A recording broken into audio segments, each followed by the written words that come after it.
Welcome to the GameChanger 00100 show. I'm your host, GameChanger. All right. I apologize. People, for the late start.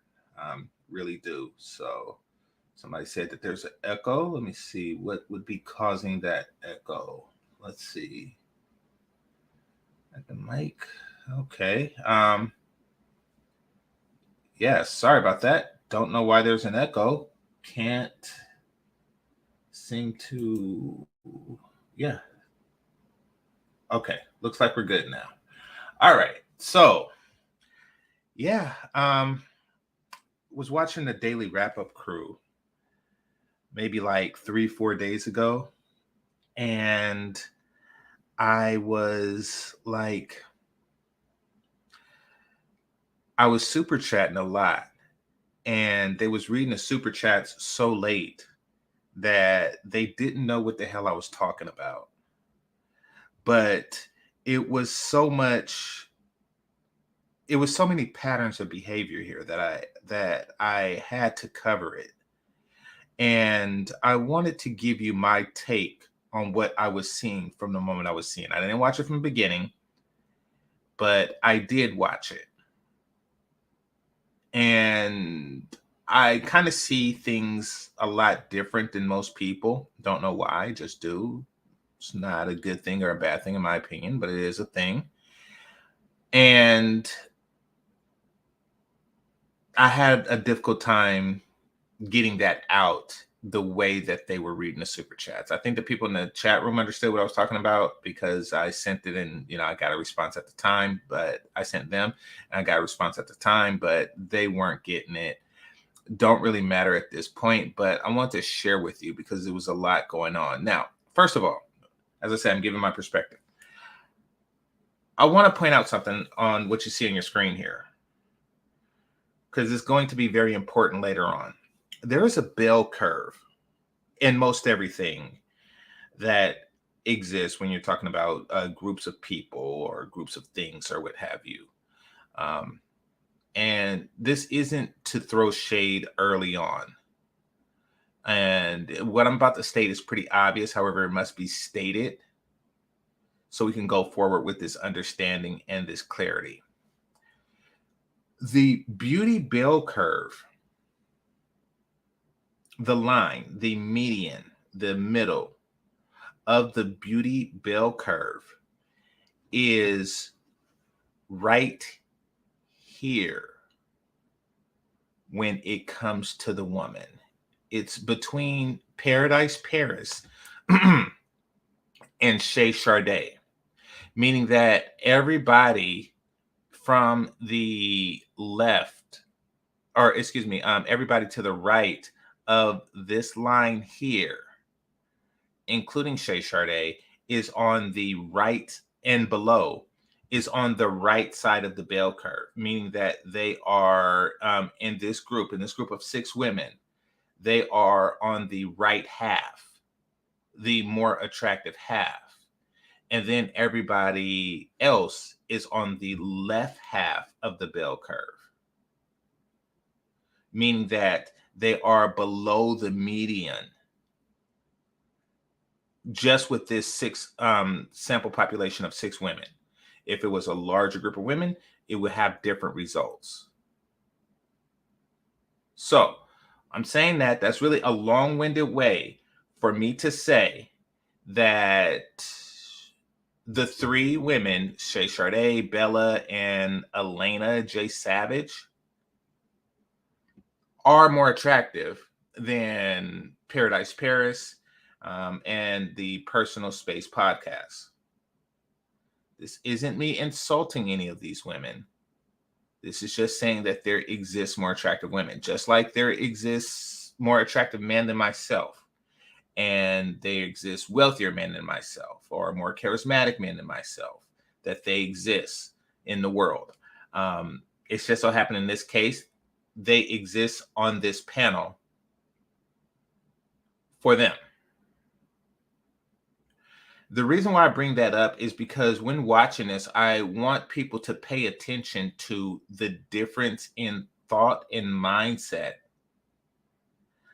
of the people on the left side of the bell curve versus people on the right side of the bell curve. So I'd like for y'all to watch that with me and hit that like button while you do.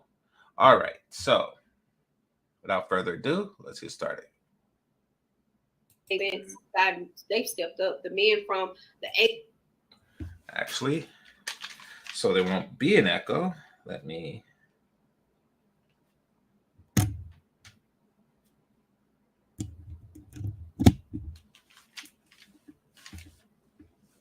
'80s, the '70s, I'm all for bashing them. They were terrible. But the men today, I think, is very unfair, even down to the women in that part of the culture. I don't think that they're in a position to tell us anything because now we're having to right their wrongs, even down to the women. So when it comes to the men today, I don't think that they are necessarily doing anything um, wrong in mass when it comes to the children. Black men are the most active stepfathers. They are the most active fathers of every demographic. We just have an issue with coexisting in healthy relationships with each other. And I do think that now the men definitely need to take things for face value because we've given them the game plan. It's no way you can get online today and not see a woman, even if she's saying she don't want a man or don't need a man.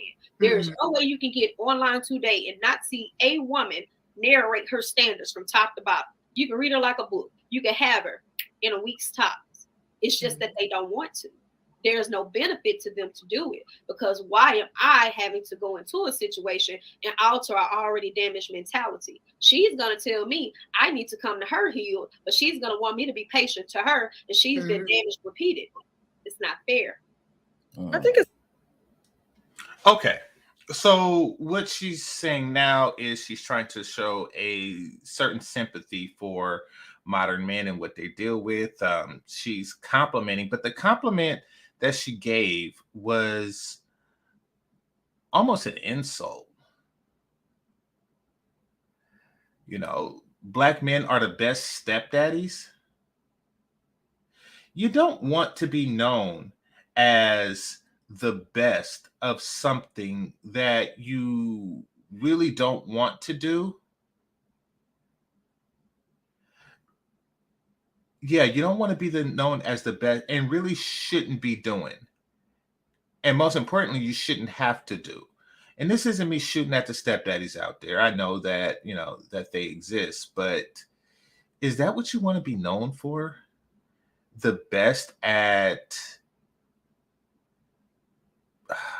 I don't want to say picking up somebody else's trash. I don't think that the children are necessarily trash, but I will say that it's a less than ideal situation.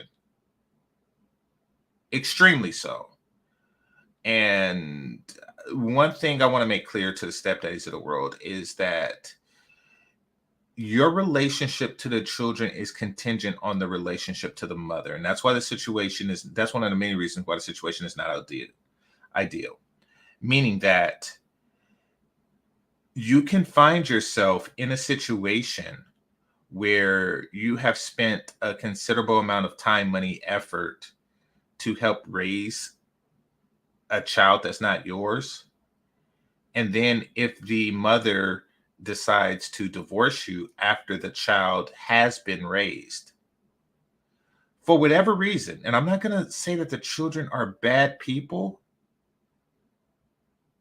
but that connection, once severed, it's pretty much over. They don't want to have crap to do with you. It's kind of like if the mother divorces you on the stepchild's 18th birthday, the kid is like, hey, so long. Thanks for the Christmas gifts. Thanks for the Easter money. Thanks for the lunch money. Thanks for all this. Peace. Which really hits hard because you don't get that. You don't get that basketball star standing up saying, "I'd like to thank my stepfather." No, they stand up and say, "Yeah, I'd like to thank my mama.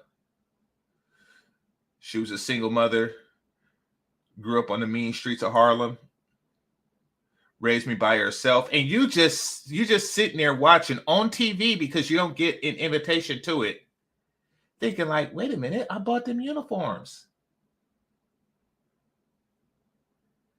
She bought me uniforms. I don't know how she did it. I did it. You just, it's like you don't exist. And it's a very, very, very not ideal situation. And the only thanks you get is a blanket thanks from Paradise Paris that says, hey, you guys are the best stepdads.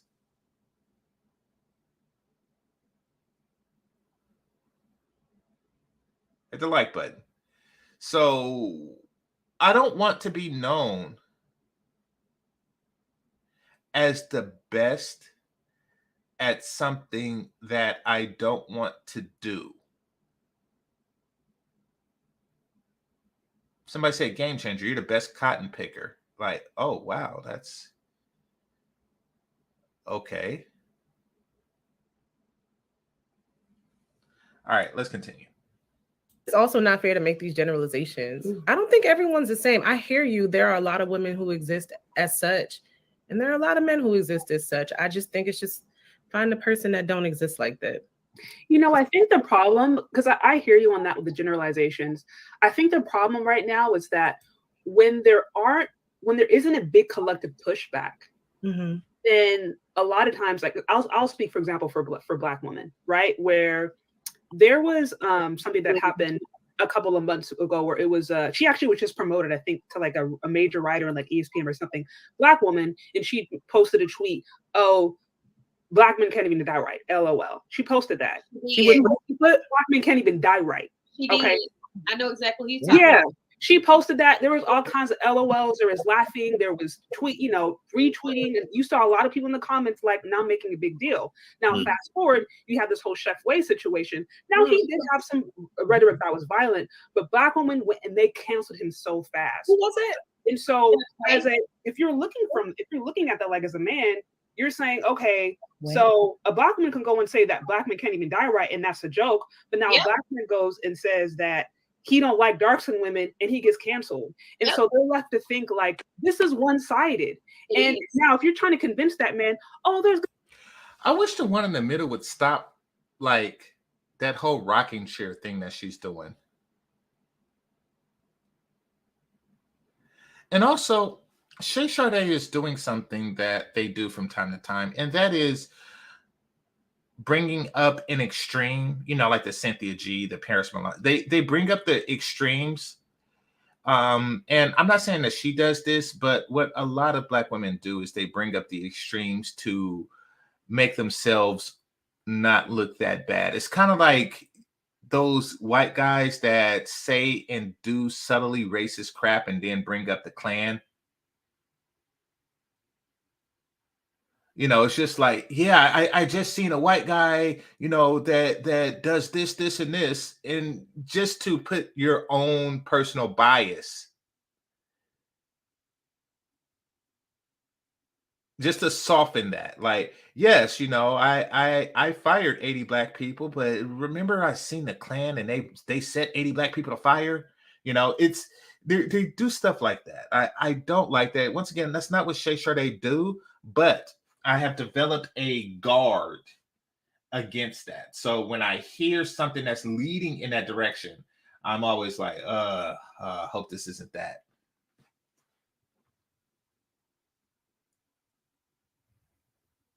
Women out there, we don't all think that way. Then why wasn't that person canceled? So I think the issue is when there's not a pushback, and when there's not also voices out there who are saying, look, we don't rock with this misandrist, anti-Black male, divester adjacent. We don't rock with that. If there's not enough women who are canceling it the same way they cancel a man who comes out as perceived to be colorist, then men are left to think, well, this is the majority. Because we know how to cancel. Black women know how to cancel people they don't like. We know how to do that. So I think that's the issue of like, not all of us. Well, where are the good ones? Where are the good ones? And it's very hard to say, even in generalizations, right? Because what I'm watching is the culture. I'm watching the culture. Like, oh, there are all these good Black women that praise Black men. No, y'all call us pick-me's. That's what you refer to us as.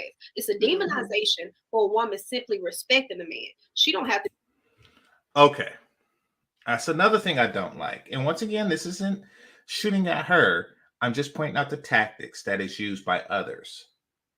This whole, they call me pick me, is really them trying to get the pick me privileges that I set up for pick me's. I've spent a long time influencing the culture that pick me is a good thing. So now it's like, okay, I just want you to know that other women call me pick me, so the guys can see me as a pick me. And I was saying this in a chat when she was saying this. In my opinion, in order to be a pick me, in my opinion, is the only one that really matters as it pertains to pick me's. There is a physical requirement. And that physical requirement is there's a weight requirement to it.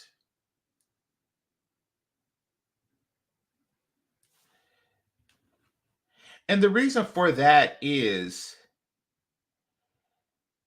how can you want to be picked if you haven't maximized your value in the thing that is, one, arguably the most valuable thing to men, and two, the most noticeable thing to a man?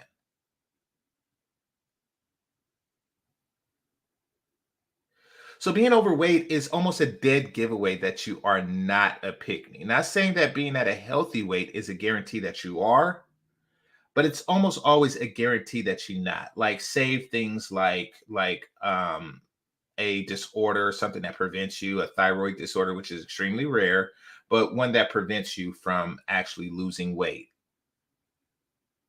Outside of that, it's very unlikely that you are both overweight and a pick me.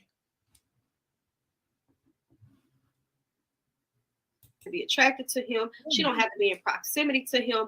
But the fact is, even with Chef Wade, that man started to be accountable for his behavior. He said that he changed. He said that he had started to see things in a different light. He understood what he said was wrong and why it was wrong. And he went through this rehabilitation process. And that was not good enough. Even with who are these Chef people? Way? Yeah, I'm sorry. Chef. I don't know. Chef I Wade. don't know the girl. Chef Wade is a influencer on TikTok. He's a chef, Okay. and he also too has a primary corporate job. His job was called, but simply put, what happened is the reporter who is on, well, she was on ESPN, and she was a writer. She was a journalist. I definitely was working with additional people to get her fired. Hope it worked out. But what she did was she insinuated. She didn't even insinuate. She said it blatantly. There was a black man who had been dealing with police brutality. Hit the like button. Hit the like button. Dealing with police brutality. And there was another guy who came along, made a joke. They didn't like it. Her response to was, "You guys can't even die right." That's what she said. And it got really nasty because the women were basically upholding it. And it went viral with Chef Wade. Okay. Now, this is why I titled the video the way I did. Because what she's talking about now is support. Support against extremists against black men do almost absolutely nothing for me. So what I'm saying in the title is, we want submission, not your support. That's not that's like, what do you do with that? Like, ooh, you're supporting us. Somebody out there said a vicious thing. And I think at this time I started to send the super chat to say that, like, we're supporting you against these people who are saying such awful things. Black, like, what are you doing for me? What are you doing to get me a sandwich? I don't care what you did to check some rogue black chick. That means nothing. A plethora of women saying they were bringing up tweets from anywhere between 7 to 10 years ago. 7 to 10 years ago, brought it to the forefront, had this man on national television, even after he went to make the apologies and asked them that he had turned a new leaf. It still wasn't good enough. So all of this is being perpetuated. It's very one-sided because even in the generalizations, you can't find too many women that are saying, I stand with Black men, getting the avid support that they need if it's not from a plethora of men. But who are the women that you hanging with? Because I mean, every woman I know stands with Black men. I just hate. You hear that? There aren't enough women supporting us. Every woman I know stand with Black men. We don't want you to stand with us. We want you to step with us. We want you to run with us. We want you to do jumping jacks with us. We want you to do the elliptical with us. That's what we want. We want better women, more submissive women, slimmer women. That is what we want. You're talking about like social support against the extremists that are you, which really is just you trying to clean up your own image. It's really you just saying to the other Black women, like, hey, calm down, keep that in check, because it's making me look bad. It's like, listen, them not doing that is not going to make you look good. Salads make you look good. And that's why in the beginning, I drew the line. For those of you who are late, Shay Sade, Bella, and Elena are on the right side of the bell curve as it pertains to attractiveness. You can't see Bella right now, but she'll come up soon enough. And the other three are on the left side of it. And they're the ones, so far, they're the ones who are advocates of, we support our men. Now, later we're going to see what the other side is doing. And this is why pick-me-ness is, there's a correlation between the physical appearance and pick-me-ness. I will say that.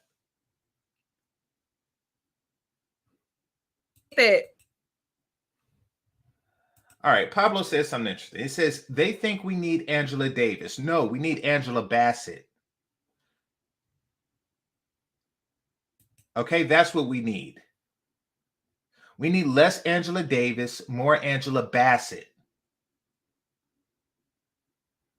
Who's Angela Bassett? Well, in addition to being the Wait and Exhale woman and the mother on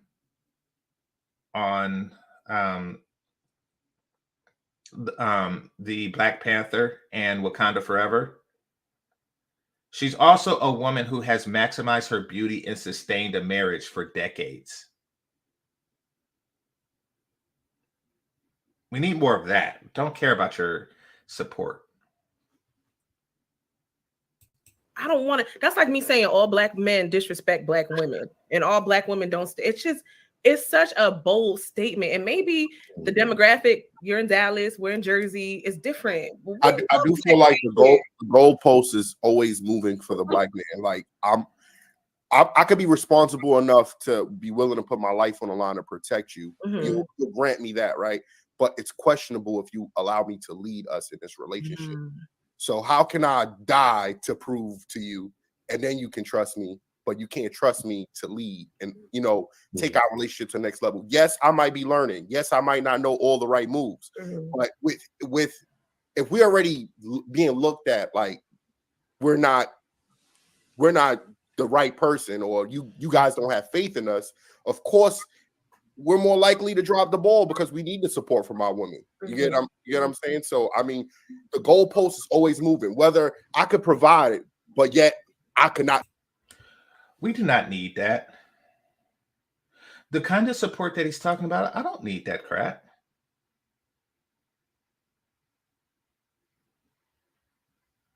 I really don't. I don't really need social support. Don't care.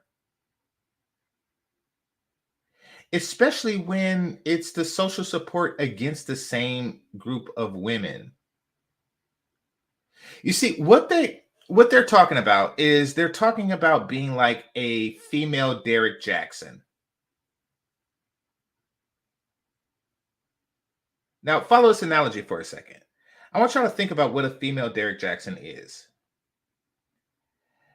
It's one that gives all of the social support Just like Derek Jackson gives a bunch of social support to women, however, treats their individual women like crap.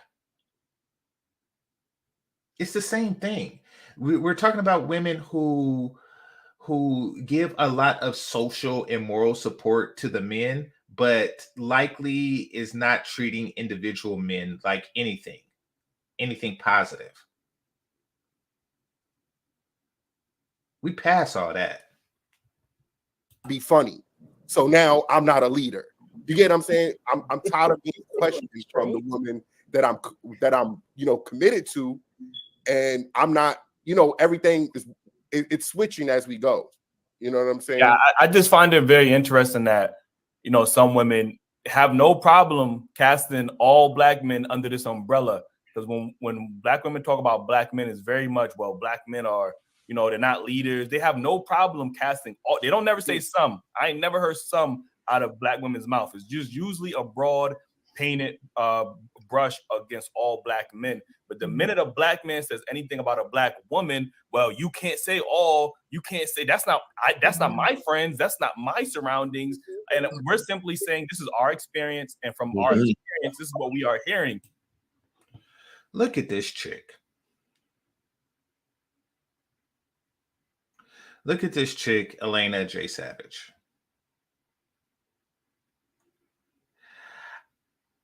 It's like a love-hate thing that I have for what she's doing right now. What is she doing right now, GameChanger?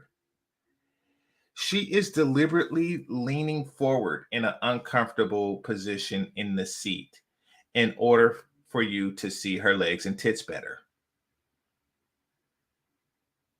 She's not leaned back in a comfortable position. She's in a chronic pose right now. She's like, okay, I'm going to make sure I have my hair out on one side and in the front on one side and to the back in the other. Shoulders forward, chest out, legs crossed, camera angled. Here's my tits. Here's my legs. Here's my smile. There we go. Not saying it's a bad thing, and I know it's something that women do, especially women, and I'm not calling her this, but especially women who are on the pick-me side of things. But it's just one of those things that I want to point out. Like, yeah, we see you and we see them. And no complaints on either. Just pointing it out.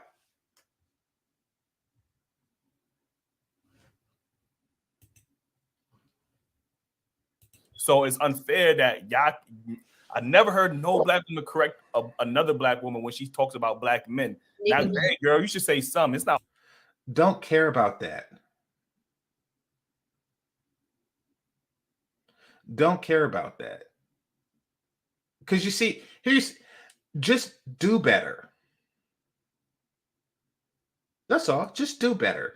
Don't care about you like, oh yeah, I corrected this chick on your behalf. See, that's the type of protection that they want from you. So a lot of them are doing like this monkey see, monkey do type thing. Like, we correct our rogue women. Why don't you correct, I don't know, Tommy Sotomayor? Why don't you correct GameChanger? We corrected this extreme black woman.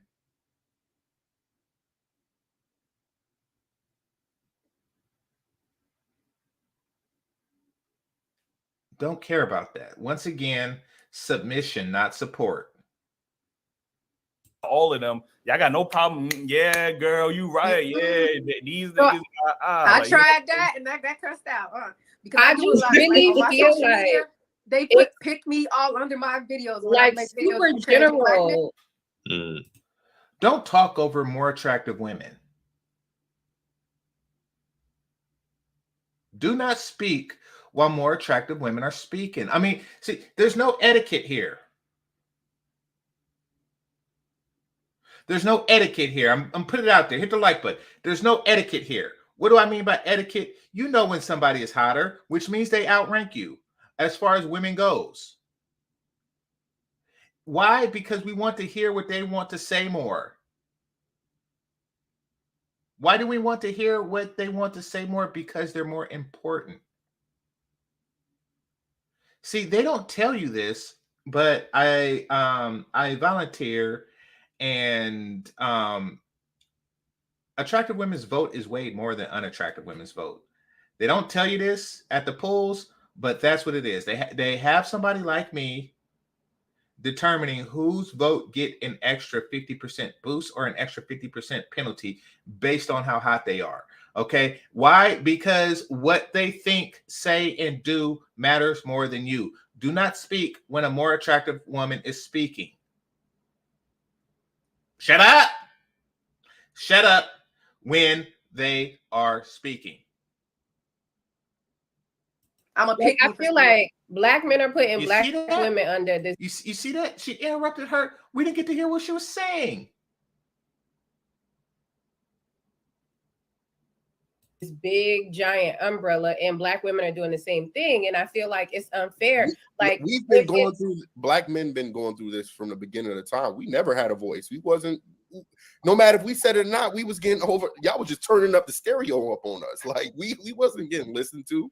You know, y'all had different media outlets, different ways of getting. Now we're vocal, and now I feel like some women. I think the problem is women are being. It's kind of like a spotlight on being accountable, and then they just like trying to dodge it still. You get what I'm saying? I agree. When you've been so privileged and, you know, for so long, it's hard to be accountable for something that you've been getting away for so long. You get what I'm saying? If you've been making wrong mistakes, but you've been crowned for it the whole time, and then you're like, hey, well, I'm taking your crown. It's hard for you to adjust to that situation. And even and though also, all the podcasts we have, majority of the podcasts that the men have, there are podcasts tailored to things that men are into, aside from relationships. But my thing is now with them speaking up, you're telling them you want them to be more emotionally intelligent. You're telling them to tell us what you think. Tell us how you. Now, the bad thing is that she's trying. You tell them this. You tell them how to think. You tell them to be more emotionally intelligent. It's like, oh God, really? Feel. And now that they have started doing it using the same outlets that you got, that we all have. Yes, we have told black men what to do, and now that they obeyed, you see where this is going? You see the we want submission, not support. Submission isn't you telling us what to do, us doing it, and you not giving a reward for us doing as told.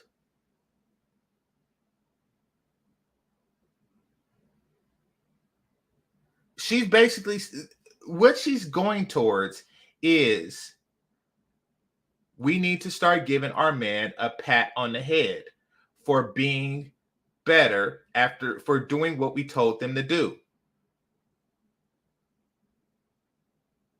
It's like, oh God. Oh God, you don't see how bad that sounds. I mean, of course it sounds better than the extremes that are out there, but that sounds pretty bad. You know, we're not giving them the pat on the head for being the best stepdaddies. We told them to be better stepdaddies. Now, I want to acknowledge you, black men, and I want to support you, black men, for being exactly the men we told you to be. Thank you. Hit the like button. Now it's a problem. Now it's silence them. Take it away. Shut up. Shut up. Why do you want to silence a man that is telling you exactly what it's going to take in order to help rectify the situation?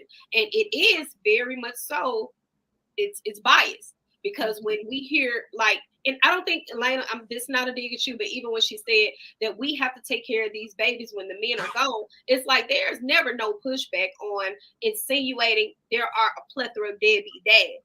But the moment that you say, black women this, black women that, why do we all have to be grouped that way? It becomes very much so hilarious to me, because now it's pointing the finger or trying to divide somebody's life up, and like, nobody has to experience these things directly to know what's going on. I'm protected. Isn't it a woman's choice to be single and independent as well? I heard you guys mention that. Isn't that a woman's choice? Yep. I mean, men are not stopping you from being single and independent. So they say. So what do you refer? So they say. What they are you referring to? It's true. Well, yeah, that's what they say. No, it's pretty much true. What do I mean by that? I mean that, especially for Black women, because of Black men's extraordinarily diminished standards, women are largely single by a choice. The so they say thing is, put it like this. Women, even unattractive women, do not have to spend any night alone ever in the current dating market.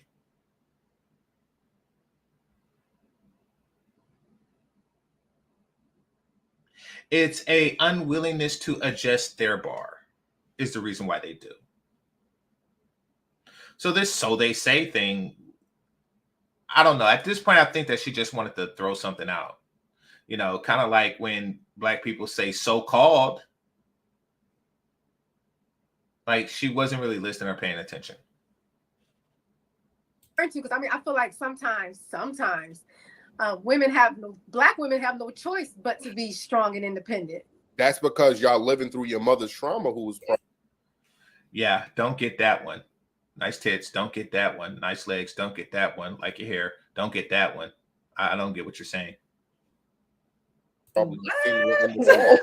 agree. Because rent $1,800. I mean, I want to know why you. Cause rent $1,800.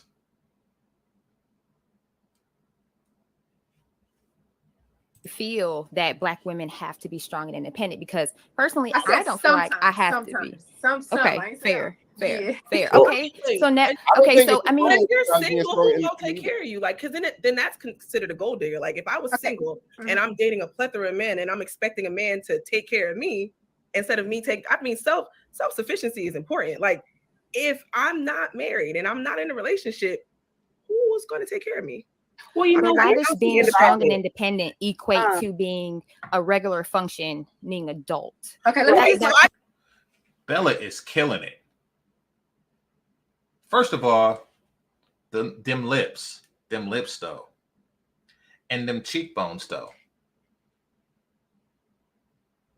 Bella is killing it, but you know what she's getting at, and she's gonna. Well, I'll let her go. I'll let her say it. I think strong doesn't equate to the same thing. Stop it. Stop interrupting more attractive women.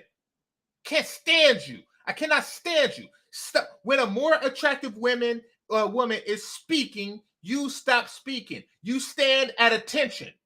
The hell is wrong with you? You salute when they come in the room. What is wrong with you? Don't you see Bella's talking? Don't you see Elena's talking? Stop speaking when more attractive women are speaking. Your mama taught you nothing.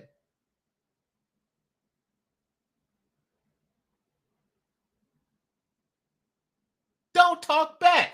If she say you're tired, you're tired. If she say the sky is purple, it's purple, until a more attractive woman than her corrects the color. It's not your place to speak over her or against her. It's not. Ever!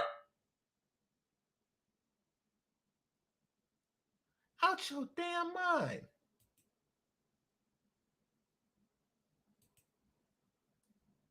Y'all hear this? Y'all hear the disrespect? Listen.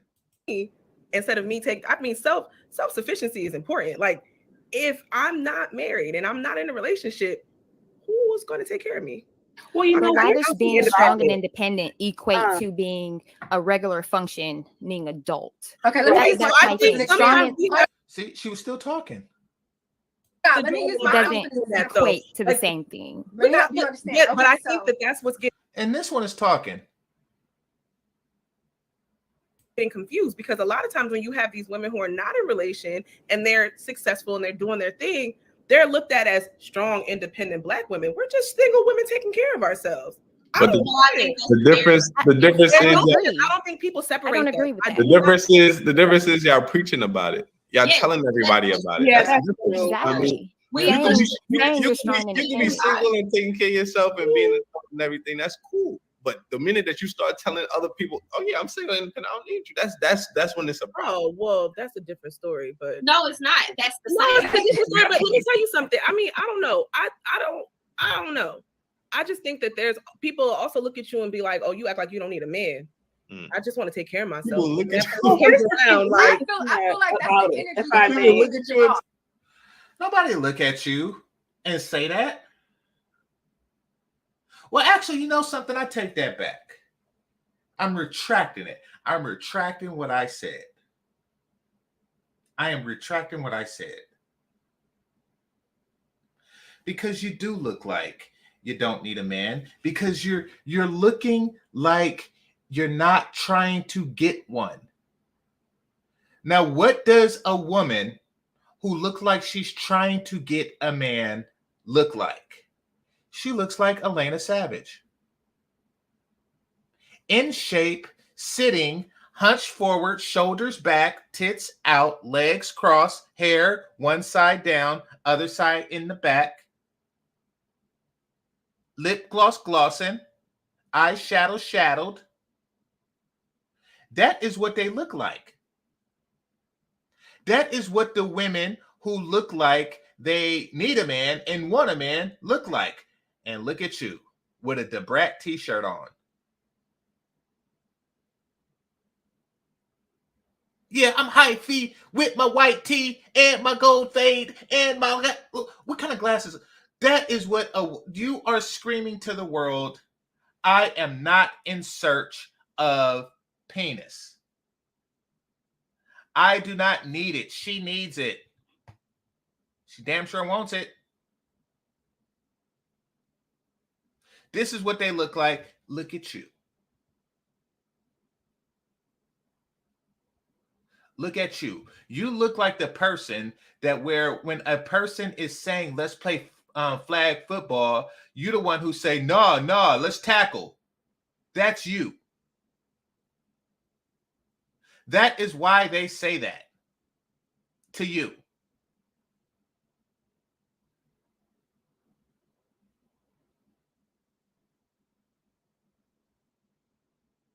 With the 70s secretary glasses on.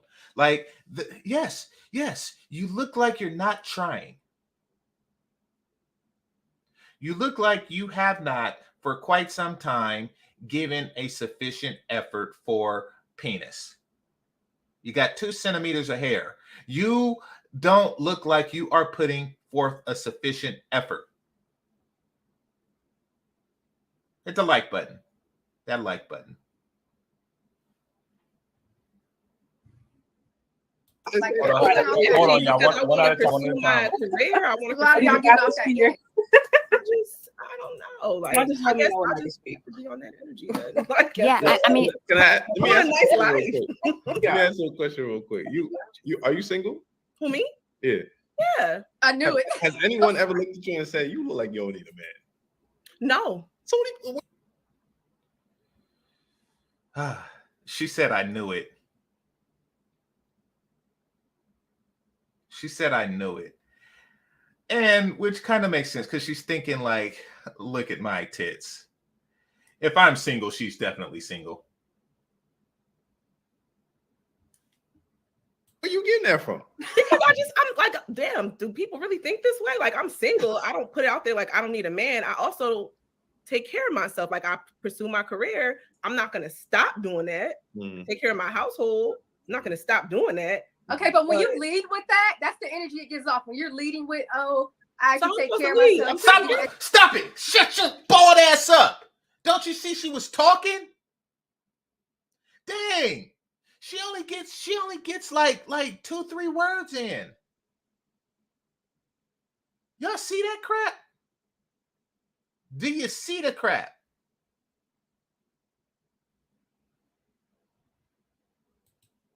Watch this again, because it gets on my nerves. Just no etiquette. Because I'm like, damn, do people really think this way? Like, I'm single. I don't put it out there like I don't need a man. I also take care of myself. Like, I pursue my career. I'm not going to stop doing that. Take care of my household. I'm not going to stop doing that. Okay, but when you lead with that, that's the energy it gives off. When you're leading with, I can take care. You see that? You see that? Stop talking. She's saying stuff.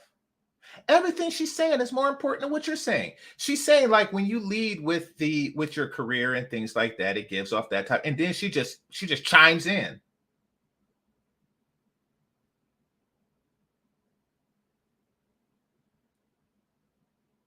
Myself, I do XYZ. When you lead with that to men, that's how that's coming off. Whether or not, I'm not saying that you're saying, oh, I'm strong, independent. Right. It's just what you lead with.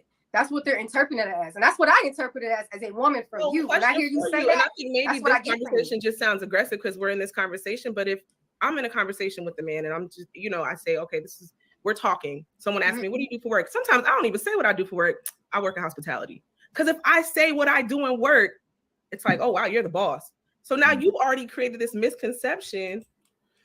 I don't say what I do for work, but I am going to say I'm the boss.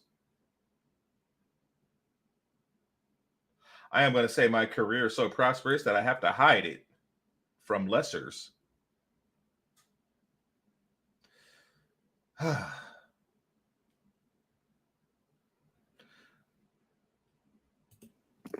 About who I am based on what I do. I disagree.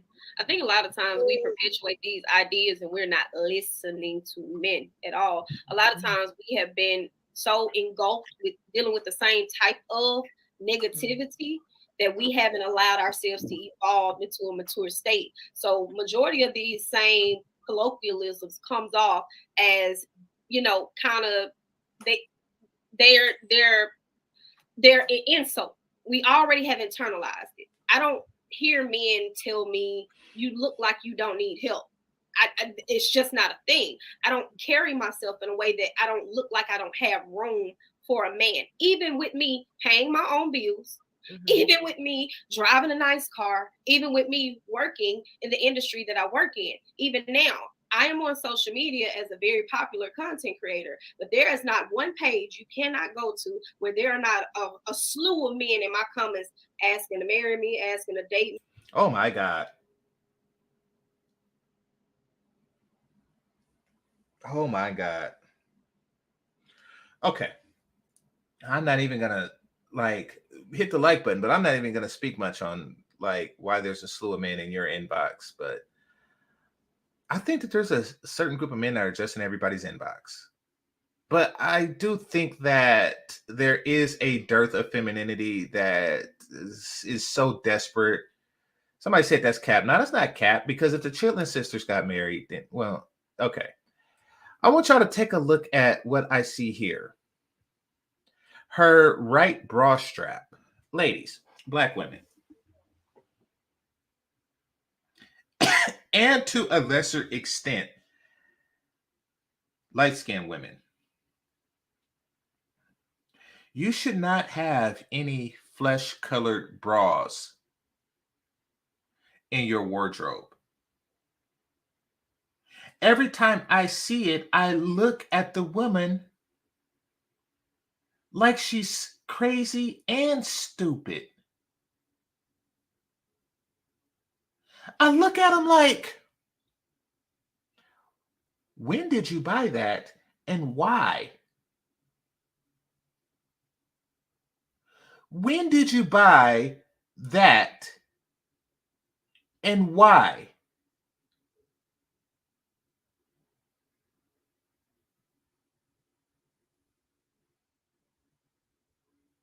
That is not sufficient lingerie, nor is it sufficient underwear for a woman, a Black woman.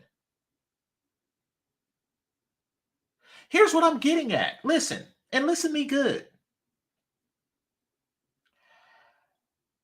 Just like with Band-Aid brand bandages, those are supposed to be flesh colored, but for white flesh. It's supposed to camouflage into white people-ness. That's what a Band-Aid brand bandage is to do. The darker you are, the more it pops out.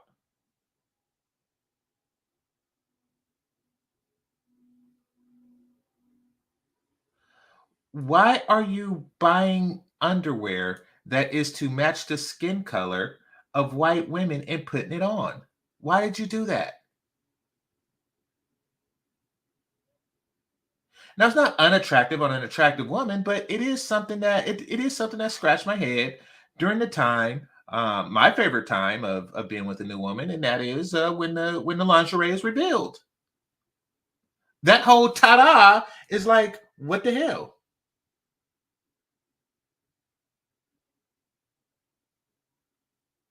Kiju says that makes no sense. Well, I'm a heterosexual male.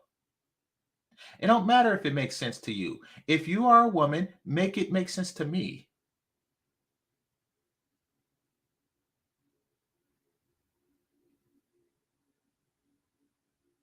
Stop trying to make sense of stuff and do what I tell you to do.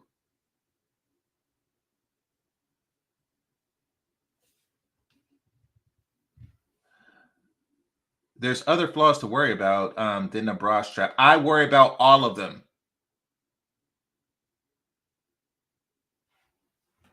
This is not a one pony trick. Me asking if I'm single, it's not a thing. We have internalized this mentality, and now it's like we embody the independence. The word you're looking for is interdependence. There is a way to handle your business and be a self-sufficient adult, but also make room for a man to come and pick up your slack, especially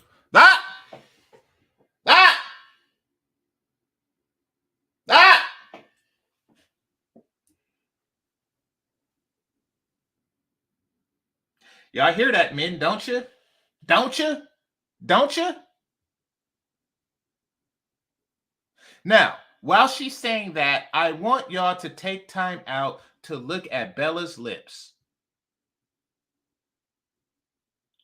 I want y'all to do that. I want y'all to take time out to look at Bella's lips.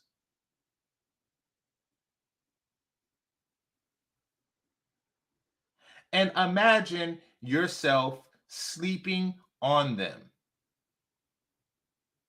Don't it look like one of those $1,500 pillows that you just want to just like gently lay your head on while you take a quick nap? But back to what Paradise has said. I want you to pick up my slack. You slack picker. You slack picking field picker.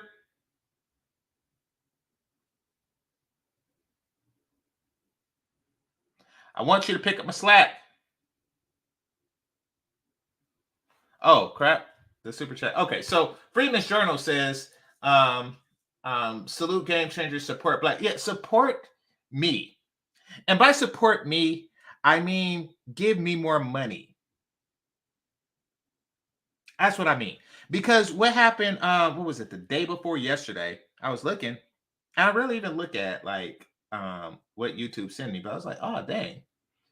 I wish they would give me more money. Just saying. I appreciate you, Freeman Journal. And I appreciate this cash apps and super chats that I do get. I would like for you all to give me more money. Ah, dang it. I don't know how to keep that. Oh, speaking of which, somebody just sent me a cash app, so appreciate that. Let's see.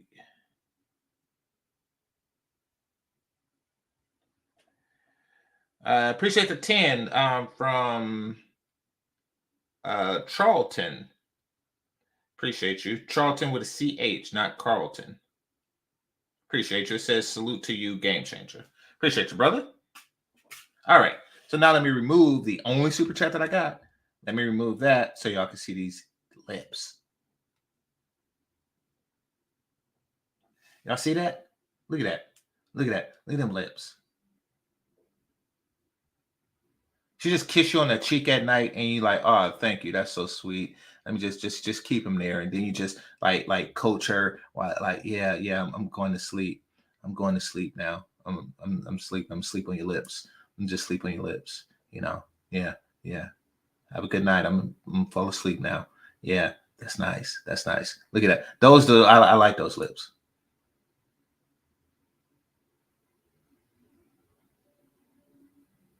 I like those lips. Okay, there we go. It says to school for school. It says, here you go, fam. Salute. Greatly appreciate you. Oh, wait, you're covering the lips. I appreciate you, but you're covering the lips.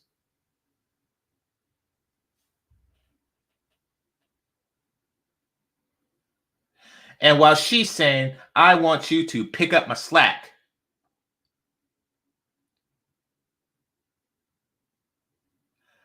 I want you to pick up my slack. What kind of crap is that? I always leave room for men to pick up my slack. We don't, and this is what I mean when I say, because remember, she was supportive. She was supportive.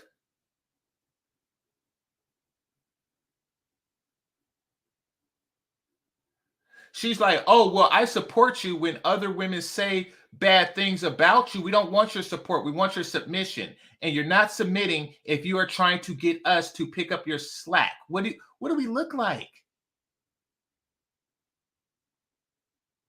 You know who picks up slack? Alfred.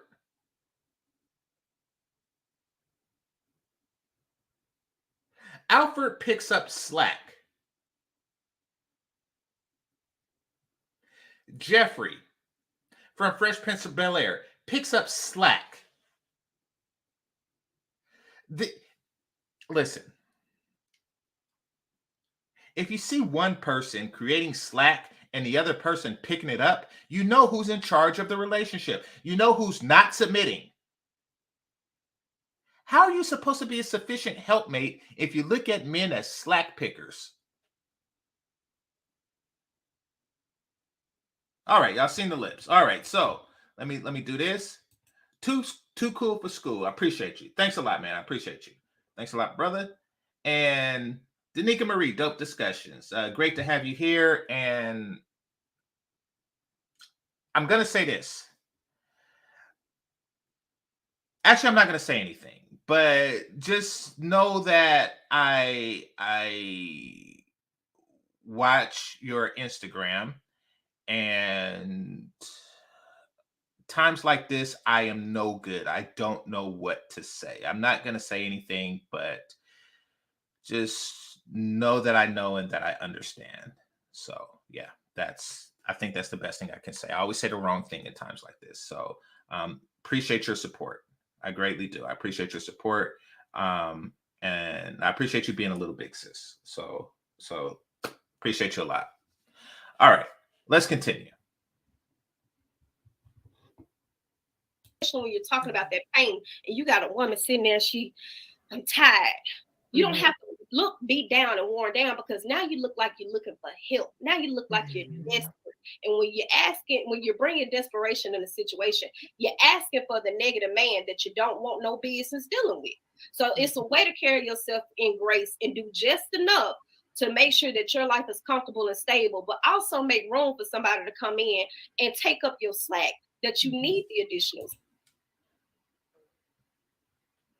Not only are you suggesting that men take up your slack, you're also creating slack deliberately for him. Like, I'm going to create some slack for him to pick up so he could feel useful. I don't think they hear themselves. This week. Oh, let me get to Sade. We're gonna do our best to not try to talk over. I know that the conversation gets passionate, and I appreciate that, because these are conversations that we need to have. But if somebody's talking, let's do our best to just listen to them, and then when they're done speaking, then we can talk over. Now, notice how he had to say that about Shay Sade, because essentially what he's saying is, do not speak over women who are more attractive than you. He's noticed that too. It's annoying. Ladies, listen. It's annoying to men when you interrupt more attractive women. because we want to hear what the sexy woman has to say. We want to hear what those lips have to say. We want to hear what her tits have to say. We want to hear these things more than what we want to hear what you have to say. It's intrigue. It's intrigue. We are intrigued by what her lips have to say. We are. More so than anything you have to say. If you was up there right now, like, the cure for cancer is shut up! Shut up! Now, I'm sorry, what'd you have to say, Bella? That is how our brain works.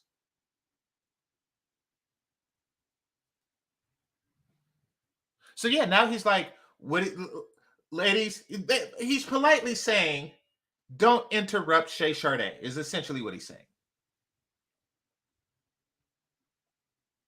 Have our point. Sade, you wanted to say something? Yeah, so to piggyback of what some of you guys said, the reason I do think there's definitely been an attitude shift, or there has been a shift in the way this whole conversation of women taking care of themselves has been portrayed, is because, first off, Black women have always worked in this country. Okay, we were brought over as a workforce, so there was never a time where we were not working in some capacity. But if you look back, 50, 60, 70 years ago, right, the marriage rate. Don't even nod too much. Just sit still. It was much higher. Black women were working, but they were going home and they were still creating families, having kids, working with their man, submitting. Now, fast forward, we're still working, but less of us are married. What's the difference? So it's like something has definitely changed. And we can go back and forth as to, okay, was it feminism? I think that certainly played a huge role. Media brainwashing, messaging. There is a trope that we've all, as Black people, men and women, have to deal with. Like, we already have those stereotypes already on top of our trauma. So there's all these different components. But at the end of the day, it's like there has been a shift. I can speak to my situation personally.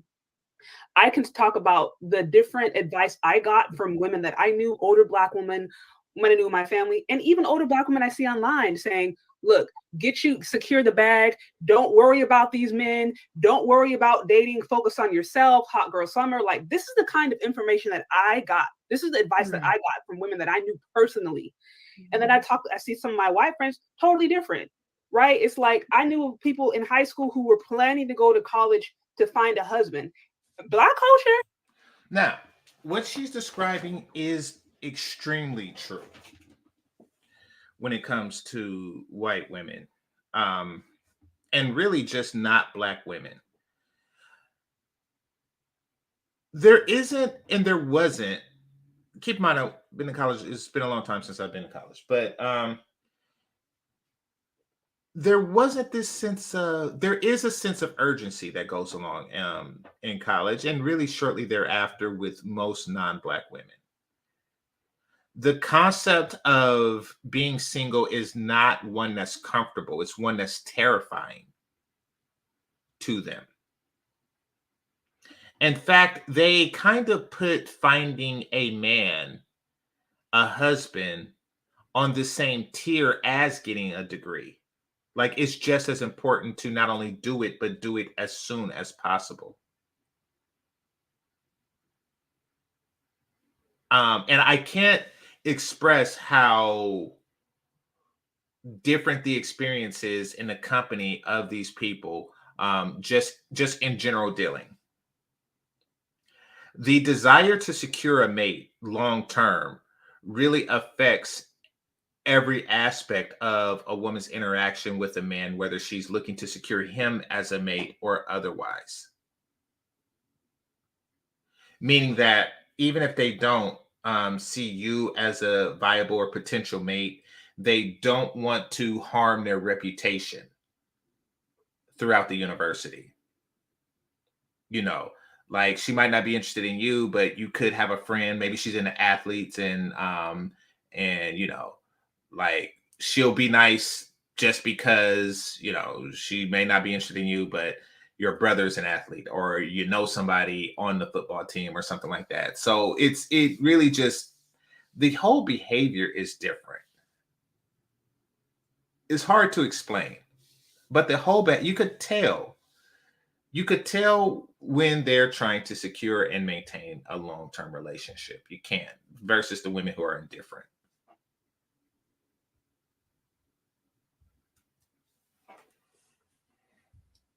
Hit the like button. That was unheard of.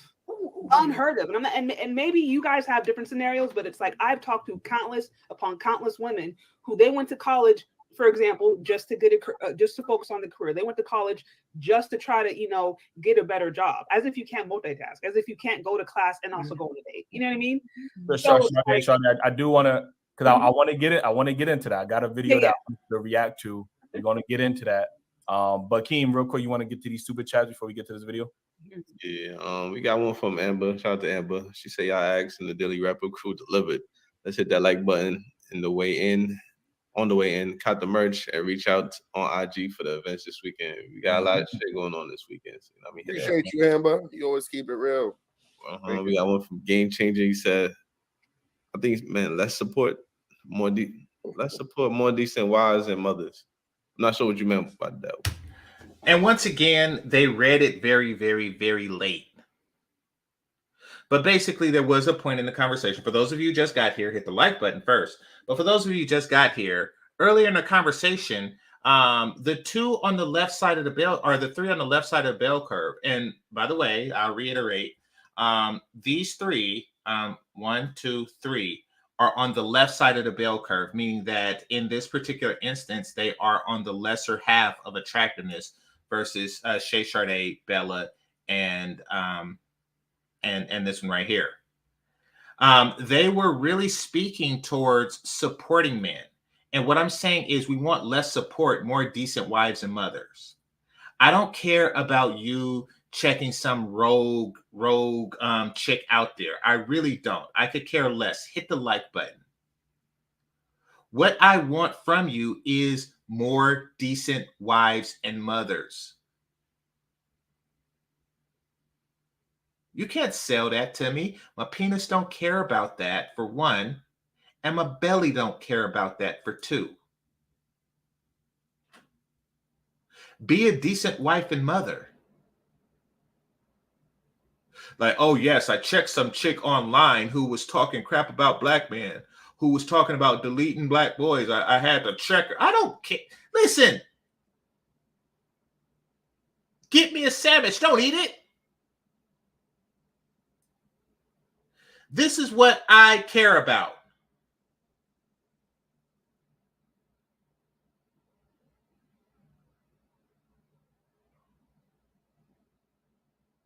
So that's what I was trying to get out. But I wanted to spend only $2.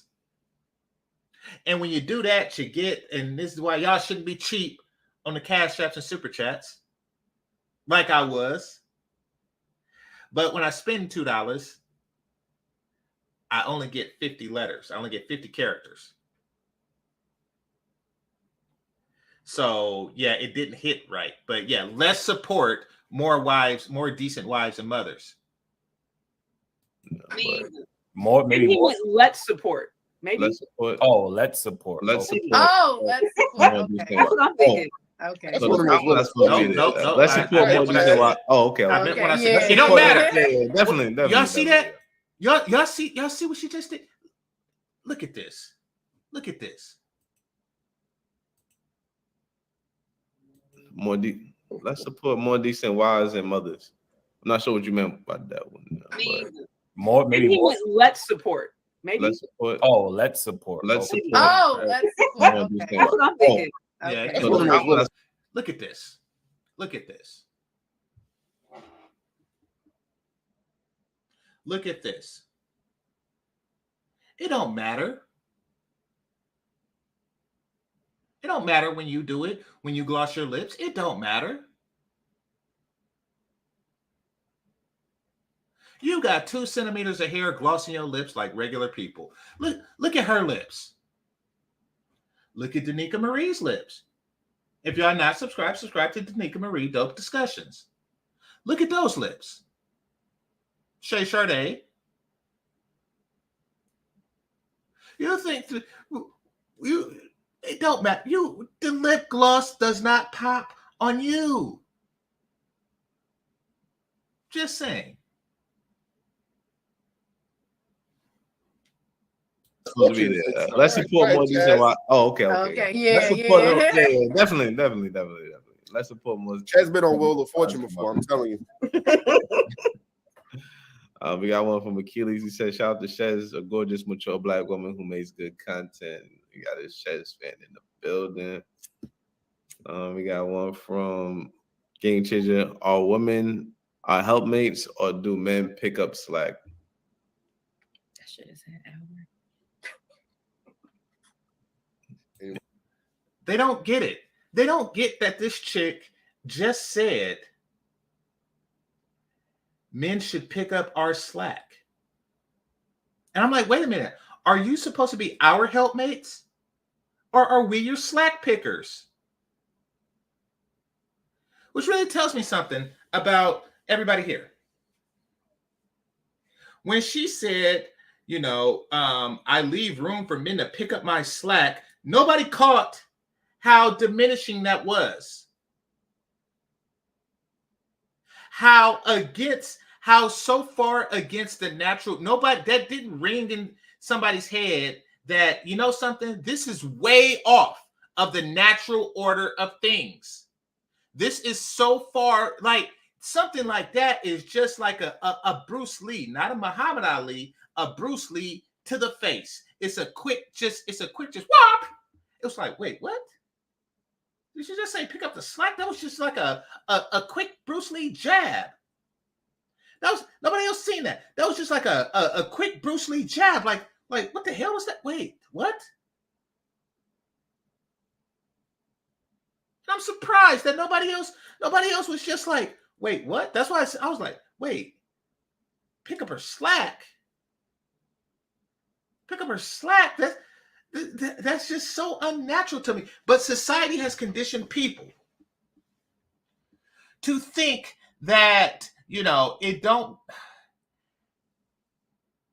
to think that having a place in a woman's life is a step above. Because it's a step above, I don't need a man.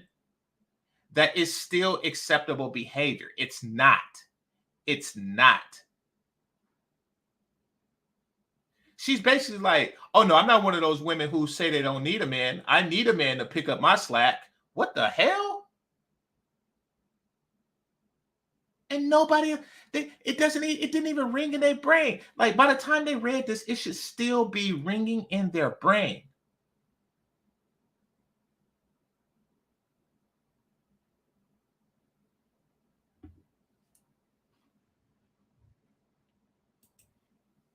All right.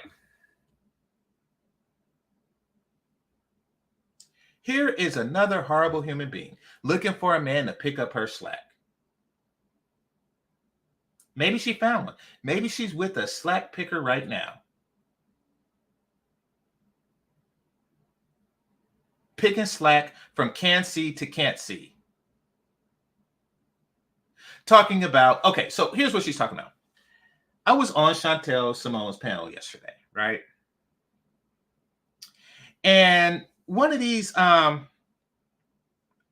white guys with a avatar complex comes up saying, black men shouldn't travel because okay. Let me first explain what the avatar complex is as it pertains to white or olive-skinned people, right? This nigga said he was olive-skinned.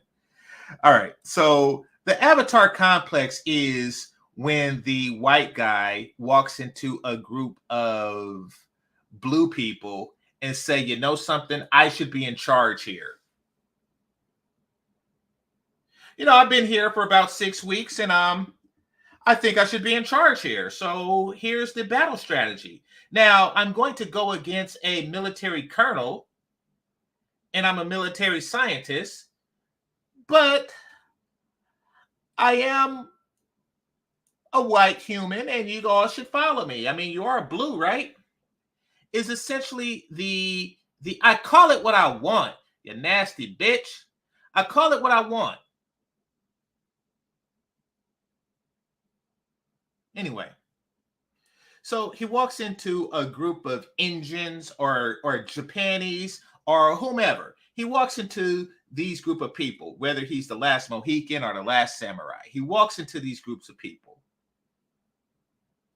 and he demands authority. Like, I should be in charge. So y'all could watch me thoroughly checking him both in the panel and in the chat room rigorously. Y'all could watch it, but she's trying to say this isn't good enough. Now, why is she doing this? See, I'm letting y'all know. Hit the like button. I'm letting y'all know stuff. I'm letting y'all know how they thinking.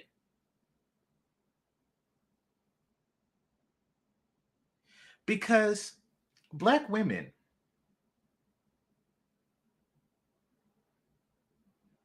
get off 77. God damn it! 77 thumbs up. What is wrong with y'all?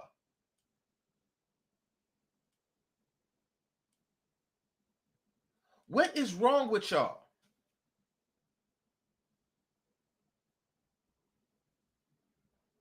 Why is only 60% of you hitting the like button? Let me show you. Let me show you how it's done. Getting on my nerves.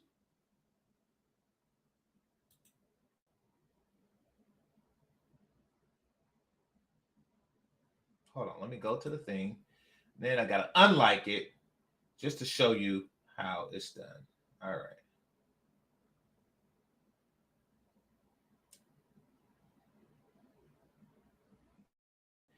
All right. Then I got to unlike it just to show you how. All right. That's me echoing because I have to go to my own show because y'all not hitting like button.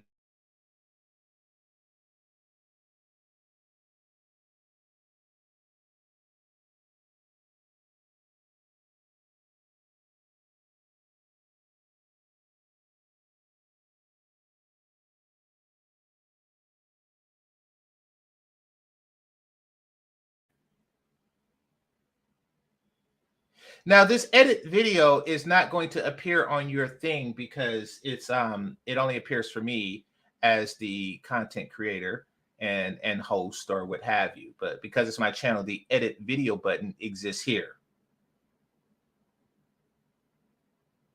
Somebody said I'm Borgin. That's the punishment for not hitting the like button, damn it. Anyway. Now, if you go to the right, depending on your screen size, but about 3 to 4 inches on my screen. However, it's really more like 30% of the width of your screen is the distance between the analytics button, or excuse me, the join button and the like button. It's about 30% of your screen. You just move over. Now, when you hover over this button here, not this one, this button here, you will notice that the arrow turns into a white hand with an extended thumb and the index finger pointing upwards. Now, it may seem as though the index finger is pointing up, meaning that, you know, the like button is above it, but no, it's actually pointing down. That's why it's shorter than an index finger should be, because it's curled and pointed down in a pointing fashion to the upward pointing thumb. Now, make sure that you see the portion underneath that says, I like this. And then on your phone or on your mouse or keyboard touch thing, or that little blue thing that be in the middle of some keyboards,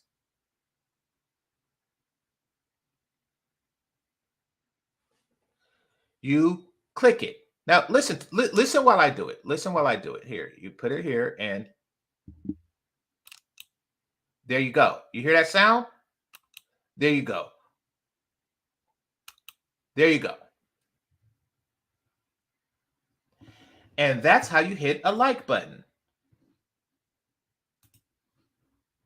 Now, back to May. They get off on the division between black men and white men. You see, feminists and those of that particular type, those of the non-pick-me variety, have always benefited from division amongst men. I repeat, they have always benefited from division amongst men. What do I mean by that? Ever notice how during major wars and conflicts, that's when the feminists start gaining traction? World War One, World War Two, like World War One, that's when you started seeing the suffragettes and the whole, banning of alcohol, prohibition and stuff like that. When the men are away fighting each other, the feminists will play. May. And then during World War II, you had the Rosie the Riveter, We Can Do It. The women were working men jobs and they gained major traction during that era.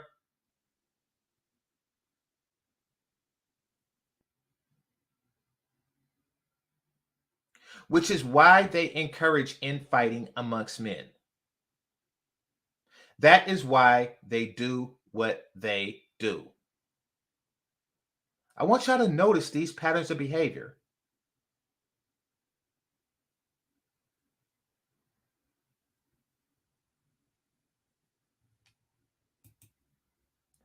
So you don't have to. Now, let me catch up on the super chats. I greatly appreciate y'all, and we will continue with the show at hand. Hit the like button. Let's do that.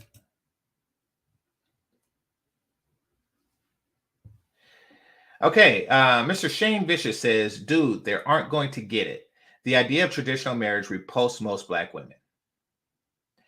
They are who they are. You rock with them or you don't. I agree with that. I agree with that. This message isn't really for the women. This message is for the men. The premise of this message is don't take pseudo submission. Don't take support in the place of submission. Submission is submission and support is support.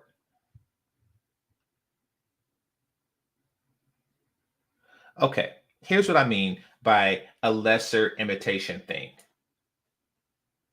You have Morgan Freeman. Morgan Freeman is a great actor and he's a great voice actor. He is the top quality actor of men in his age category. You have Morgan Freeman in the world. That is the gold or platinum standard of black male actors in his age category. Him and I think Samuel Jackson is in the same thing. And then you have the other guy. Who's the other guy? The guy who shot Nino Brown in the movie New Jack City.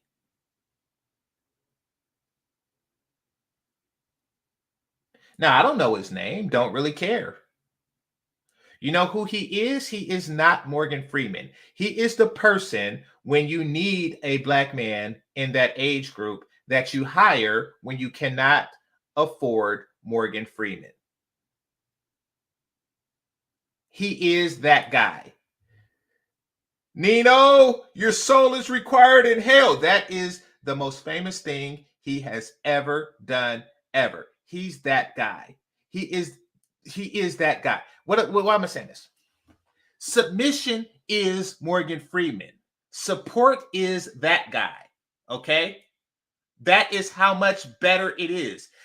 Submission is the real thing. It is the actual thing. So these chicks up here is trying to pass off the dude that shot Nino Brown in the end of New Jack City as Morgan Freeman. You think I'm stupid? You think I'm stupid? And that's why I have to say stuff like, are you our helpmates? Or are you picking up slack? Are we picking up your slack?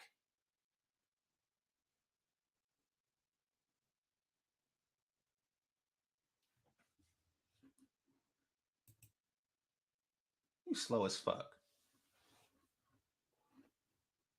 Hold on, I ain't want to get into that. All right, go. Were we supposed to interject? I mean, somebody wanted to comment on that. Y'all want to comment on that?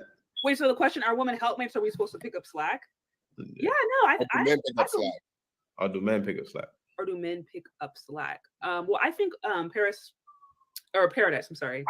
I didn't butcher it. Alluded to this earlier about there being a level of interdependence.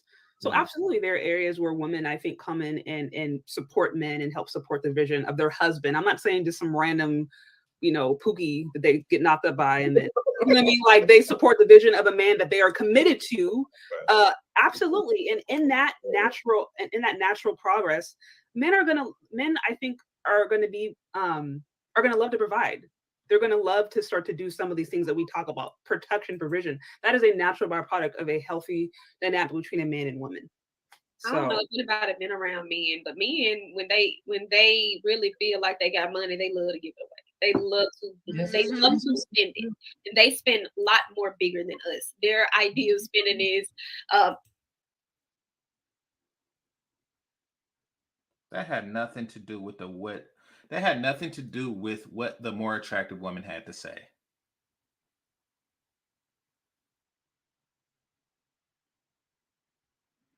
When men get money, they love to spend it on us. Okay, I feel that men should be more prudent. I mean, like, you should be a miser, so to speak. But that's just me. Here's the thing about the one in the middle. When she thinks she's complimenting black men, it's always like the craziest crap ever. It's like she's complimenting you to do the crap that you shouldn't be doing. You shouldn't be a frivolous spender. You shouldn't be a stepdad if you can avoid it in any way, shape, or form. Men are the best stepdads. Men are they really like spending money on me. What the hell? It's almost like she's trying to coach society and men to be a stepdad that spends money on her. But who benefits from? Oh, I see. She is coaching men to do those things. Hey, black men, you're good at being stepdads and you're good at giving me money.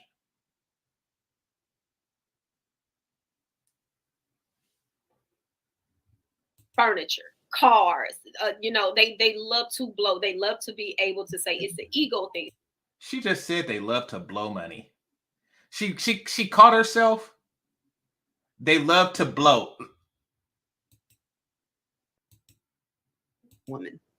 I don't know about it, men around men, but men, when they really feel like they got money, they love to give it away. They love to. Somebody pointed it out. Dude nodded his head to it. He's like, yeah, I love to give my money away. I love to give my money away. Oh my God. Look at this one, just a grinning and a cheesing. Look at this one. Black men, this is how they see you. Now, we're going to talk about God's chosen for a second. Do anybody ever say that about God's chosen ever?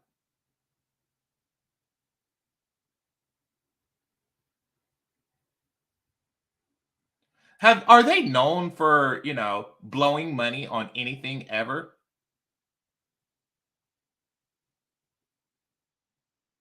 Except, of course, their children's education.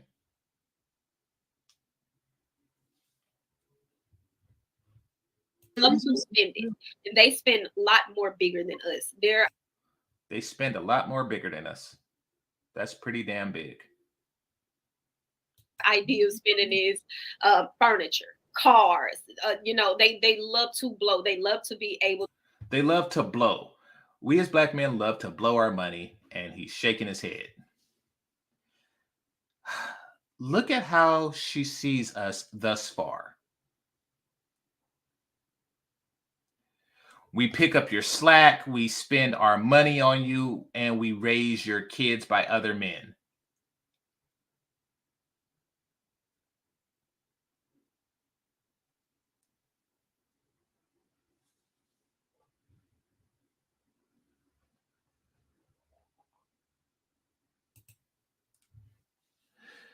She unintentionally given away the class of men she deals with qualified. Yeah, exactly. She is. That's exactly what she did.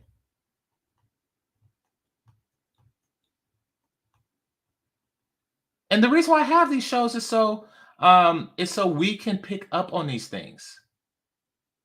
I want y'all to hear it the way I hear it the moment it's said. Like, wait, she just said blow money. So you're not sitting there nodding your head. Less marching, more sandwiches. Absolutely.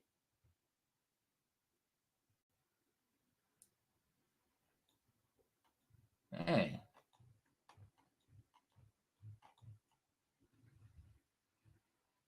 To say it's an ego thing for them. I do this.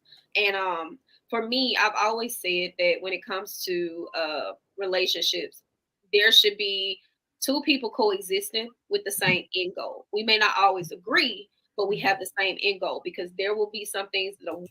But your end goal is you create slack and he picks it up.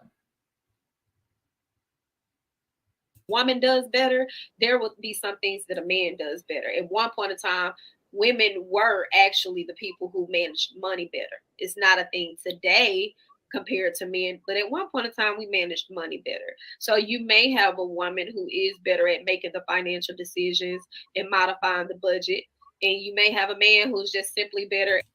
Okay, she just said there was a time when women managed money better, but I guess she's trying to insinuate now men do, but men don't if they're spending it on you.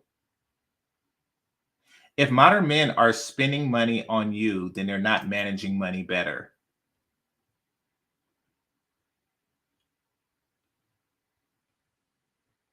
They're not.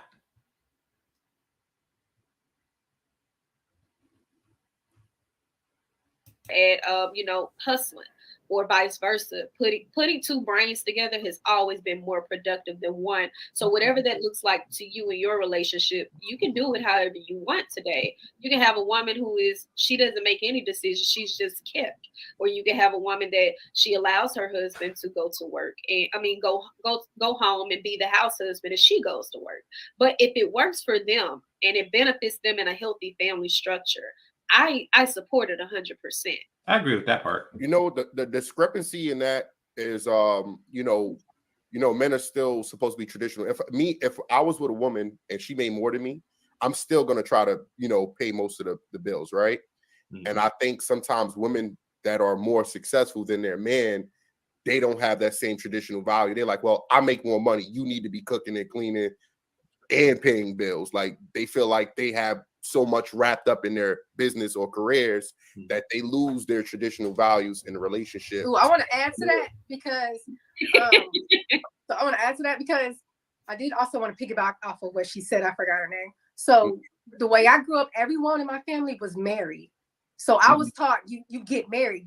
I was shown how to be a wife. I was shown how to submit. That's kind of what I teach my daughters. But I also went to college, and I'm also a real estate agent. So I make a lot of money. So when I'm out here, like, I was married, I'm divorced, but now I'm in a dating field. So I'm out here dating. So like I said, I don't lead with my career. I don't give off that energy. But when they find out, sometimes I just feel like some guys might be intimidated by that. That had nothing to do with what he just said. Nice tits, but that had nothing to do with what he just said. Because she's going back to the conversation from a long time ago, where she was talking to where these two chicks was talking about careers and stuff like that. And, see, she strikes me as the type that can't help but think less of a guy because she's making money. And especially when it pertains to sales, because sales is a very inconsistent thing, it shouldn't alter I'm willing to bet that your recent, and by the way, looking like that does help sales.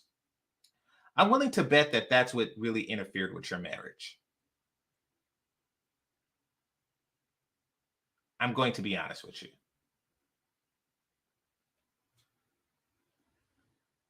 But oh yeah, and the whole intimidated. Who wouldn't put their penis in her because they're intimidated by her career in real estate? It gives a damn about. I wouldn't be intimidated by Rihanna, and she's like a billionaire. There's attraction versus intimidation, and to be perfectly frank with you, if men are coming off as intimidated, I really think that they just don't like you.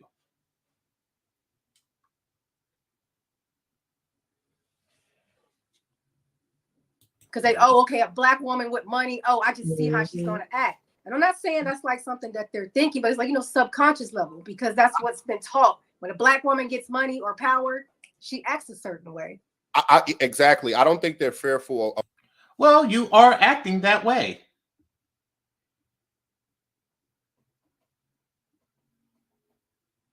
You're acting that way.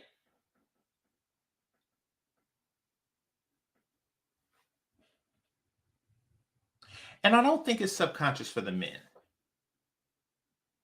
I think it's subconscious for you. I think that it's really you projecting that onto the men.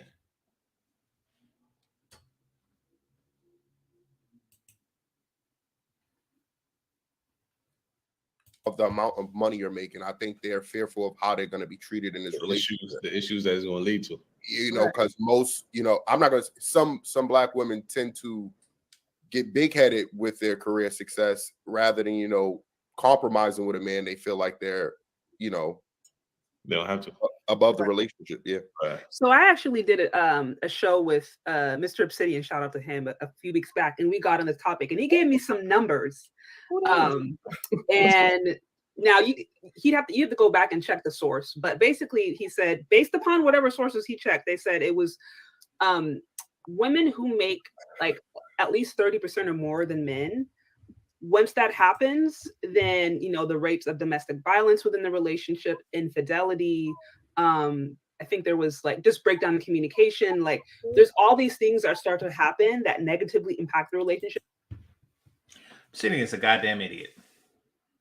If he thinks that that women get a raise or promotion and then men start a beating, which is according to her what he's insinuating, then he's a goddamn idiot.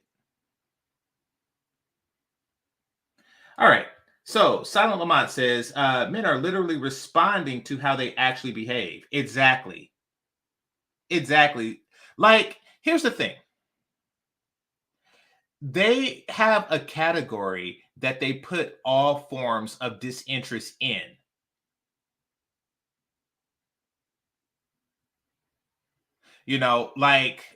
And it's always a complimentary category to them. Like if a man isn't interested in her the way she wants him to be interested in her, it's always just written off as, oh, he's intimidated by my success. Not realizing how screwed up that sounds. To you women listening, that is the equivalent to a man saying, oh, yes, well, she just don't like big penis. Not knowing that his breasts stink. Or that he's musty or something. Oh yeah, she must not like my enormous penis.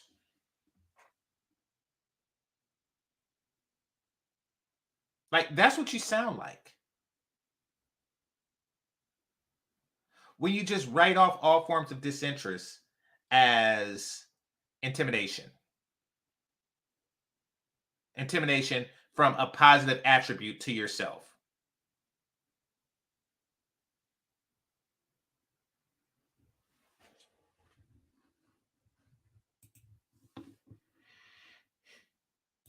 If the woman makes at least 30% or more. This is something he said one of his followers, I think, went and did the math.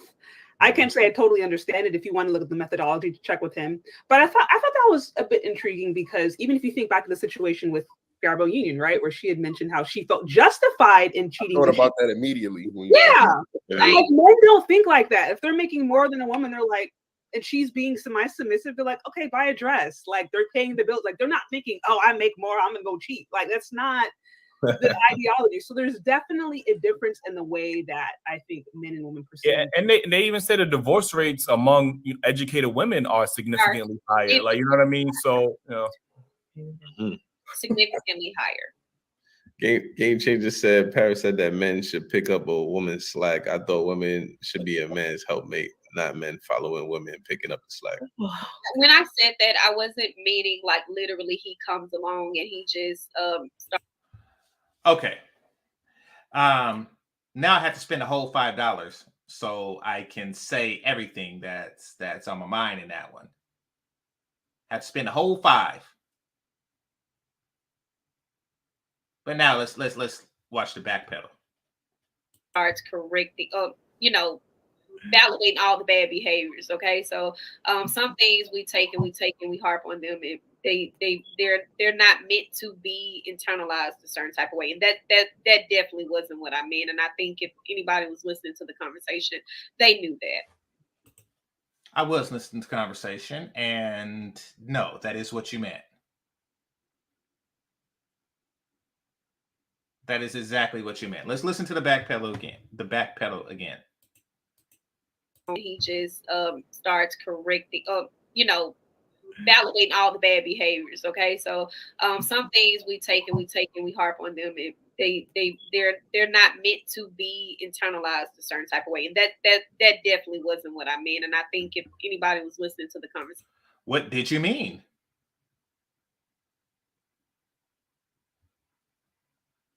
I internalized it and I took it the wrong way. What's the right way to take it? What's the right way to take I leave room for a man to pick up my slack? What's the right way to take that? I'm curious.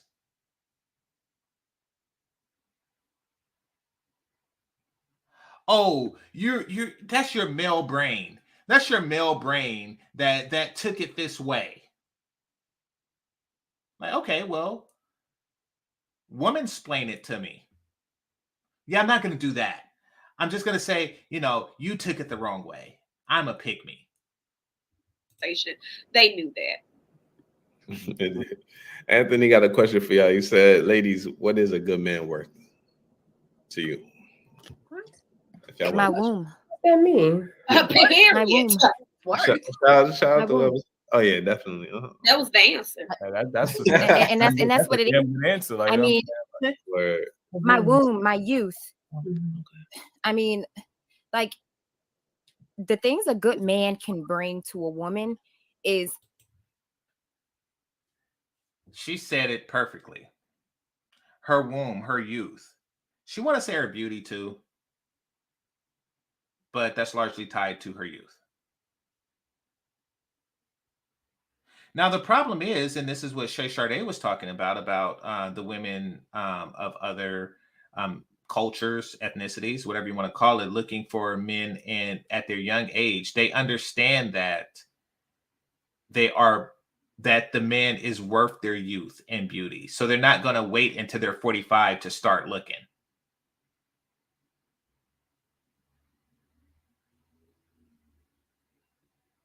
They're not going to wait till they're 45 to start looking, because then they don't have a womb or youth to offer at that point.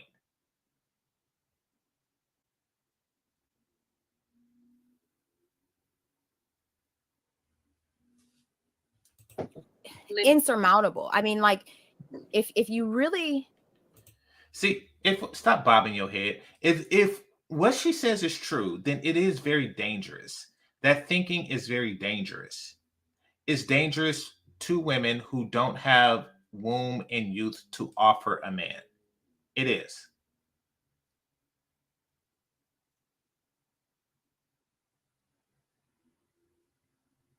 It is. Basically, if she's saying if she's saying a good man is worth youth and womb, and you don't have those things, if you're a chitlin sister and you don't have those things, then you don't deserve a good man. So at this point,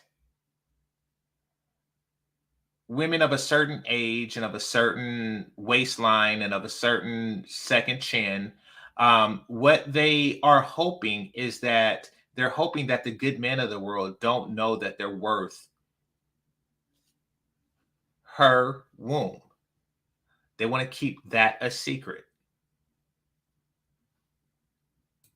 Really think about what a good man entails. He's protective, he's respectful, he communicates well, he adjusts if he makes you upset, he takes care of you.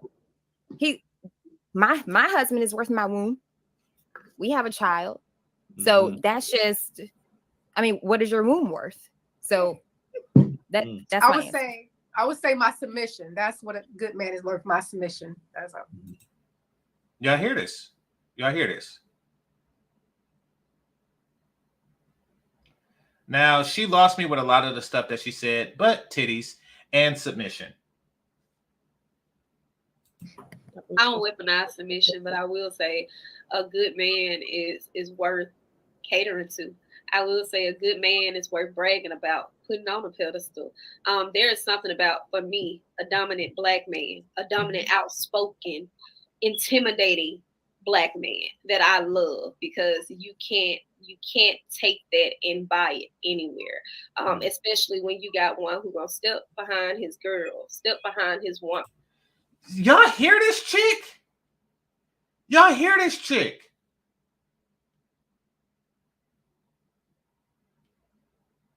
Y'all hear this chick? But when I point this stuff out, I'm wrong. Hit the like button. When I point this stuff out, I'm the bad guy. I want a dominant man that steps behind his woman. Huh?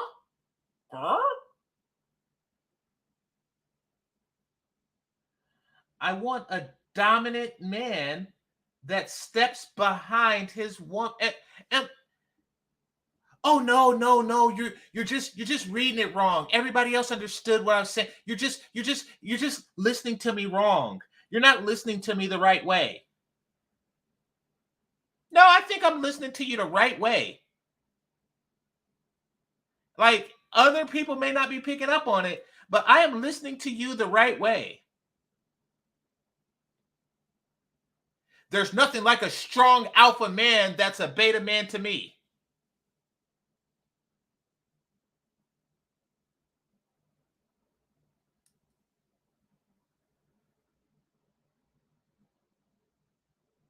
Y'all missed it?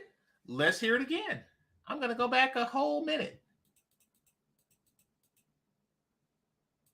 Insurmountable. I mean, like, if you really think about what a good man entails, he's protective, he's respectful, he communicates well, he adjusts if he makes you upset, he takes care of you. My husband is worth my womb. We have a child. So that's just, I mean, what is your womb worth? So that's I would say my submission. That's what a good man is worth, my submission. Now watch, because this is something I didn't say earlier. I don't weaponize submission, but I will say. Y'all hear that? Y'all hear that? She said submission, and this is why this is titled, We Want Submission, Not Support. Listen out, because this is the one who talks about support, right? This is the one that's constantly offering support, right? Now, what does she say when this one in the pink with the titties says submission? Listen close. So that's I would say my submission. That's what a good man is worth, my submission. That's all. I don't weaponize submission, but I will say. Yep. She's not going to say submission, but she is going to say some other stuff. Let's take a listen. A good man is worth catering to. I will say a good man is worth bragging about, putting on a pedestal. There is something about, for me, a dominant black man. I don't want your pedestal. Dominant, outspoken.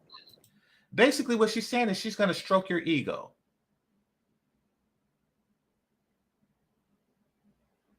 Intimidating black man that I love, because you can't take that and buy it anywhere. Especially when you got one who gonna step behind his girl, step behind his woman. He gonna step behind his girl. He gonna step behind his woman.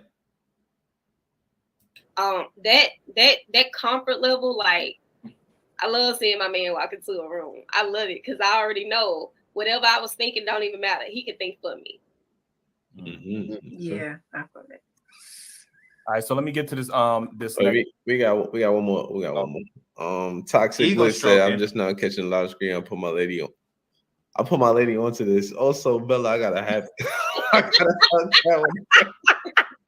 What? And my husband has a 5.0. No thanks. My husband has a Mustang, but thank you. Yo, Toxic always Now a good put my lady Hellcat, on like, you know what I'm to saying? Like, I gotta help that, my lady. But how he said I put my lady on to this? I see why his name is Toxic. Yeah, man, he toxic. Yo, let me get to this. He said, "Oh hell no, no, he might heard you got a husband." All right. Just want to point out the titty adjustment that was going on just now with the one right here. I see why his name is Toxic. Yeah, man, he toxic. Yo, let me get to this. He said, "Oh hell no, no, he might." Just random. Just wanted to point that out. Don't know why. You know, she was staring at the camera like, okay, let me just adjust my tits and start laughing again. Might heard you got a husband. Right. Let me get to this next video so we can dissect this real quick. Of a group of white girls who are sitting at their graduation engaged. And the question came up, well, why is there not the reality for black women? I know y'all not gonna like what I gotta say, but you know me, I'm gonna say it anyways. First and foremost, black women are above reproach. If it don't validate us or excuse our bad behavior, we don't want to hear it. Instead, we'll say, well, men do it too. Secondly, we'll find every excuse in the world to validate why we don't want to be married or why we don't want to be in a relationship. Well, they get cheated on. Well, they do this. Well, they do that. But then we have all these standards for men, and we're still actively seeking for men in the midst of our hurt while inadvertently telling them to go to therapy. We do not practice what we preach.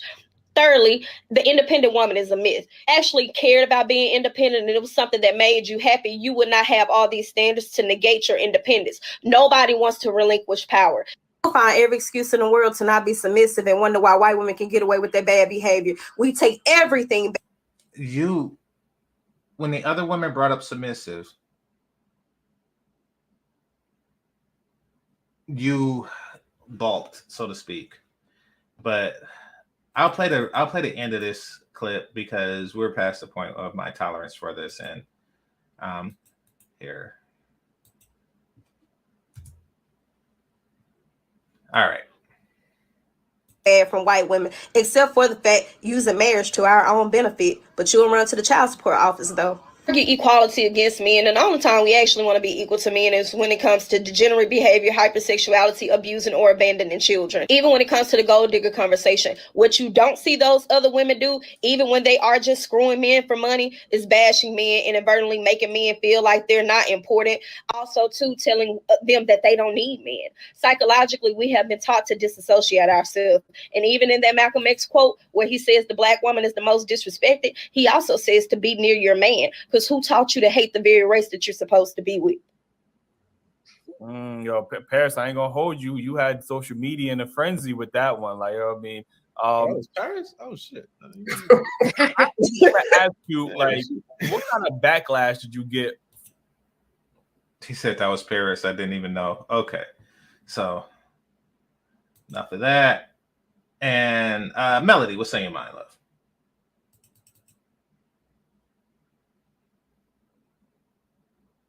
Melody, you there? Okay, so to conclude what I was saying, and this is what I up in the beginning. And that is that you have the women on the left side of the looks bell curve, and you have the women on the right side. Not calling anybody unattractive, just saying that some women are more or less attractive than others. And there is a difference in what they offer. The ones on the right side of the bell curve, they seem to be offering something different and, quite frankly, a lot more valuable than the ones on the right side, or excuse me, than the ones on the left side of the bell curve. What's more valuable? Youth, beauty, submission. These are things that are valued. A womb, an active womb from a woman, which is really another way of saying youth. And, not every woman, due to, misfortunes, for whatever reason, even a young woman can not necessarily offer her womb. But they do offer other things that men covet in extraordinary value. Yeah. It seems like the less attractive ones, like you just said, they don't get the same attention from men that the attractive ones get, so they don't understand. Like you said, go ahead. No, I'm curious. So I think that black men's standards are so low that they give them the same attention. Because we as men don't know what we're worth. That's true. You see, a lot of black men, good black men, like, notice that they didn't say rich black men or hung black men or, exceptional black men. They just said good black men. Mm-hmm. Good black men should know that they are worth the womb of a woman with lips like this, or the submission of a woman with tits like this. That's what I mean. Like, they're not getting the same quality men. It looks like the women. Yeah, the women on the right are getting the men that's worth something. The men that has the looks, the resources, everything. Mm-hmm. But the women on the other side, the less attractive women, are getting like Pookies, Ray Rays, or, overweight men or whatever. That's what it seems like to me, because what they're saying, black. Yeah, because it's not making any sense. Yeah, it's kind of bad, but there is a difference in mindset in what they're offering. In addition to what you were saying, like what they're getting, what they're offering seems to be something different. Like the parachute, it seems like she's offering a lot of ego stroking. A lot of, you're just, what a man, what a mighty good man. You're the best stepdads. You're the best slap pickers. You're the best people to walk in my shadows. You give me money. It's like, she's offering like head pats, while other women are offering submission. Now, we don't really know if they are going to make good on their offer. But the ones on the right side of the bell curve, they offer submission. And yeah, I do believe that it is largely tied to the type of men that these women are attracting. Because even though because like men who want to preserve a woman want her to have a certain qualities that Shay Sade and Bella and to a far lesser extent Elena possess. Now, Shay Sade and Bella are married for that reason. They offer those qualities, and a man is, of course, going to receive those qualities. He's going to want to receive those qualities that they're offering, especially those lips. And I noticed the other women. Well, I see a couple of them who are overweight. And, more than a couple, but yeah. Right. That's what I mean. Like, they're overweight, and a man don't want that. They don't want a woman to get pregnant and gain more weight and be like huge. Those women need to get in the gym, get their minds right, and then maybe they'll find a good man. And maybe they'll understand what a man wants. But one of the biggest things I think a man want is a slim woman, and they just don't got it. Absolutely. Absolutely. Because it says something about the mind of the woman. It's saying that, this is a woman that is willing to put in the work in order to get the best from me and give the best to me. So it is a mindset. Basically, absent that, it really says that, I just want a man who don't want the best from the woman. I want a man who don't know his worth. Mm-hmm. And that mentality was played out. That's why I was pointing out the difference in looks versus the correlation between looks and an outlook on what it takes to attract and secure a mate long term.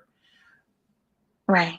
And focus on what a man wants, because a woman, okay, you can't rightly be submissive and overweight.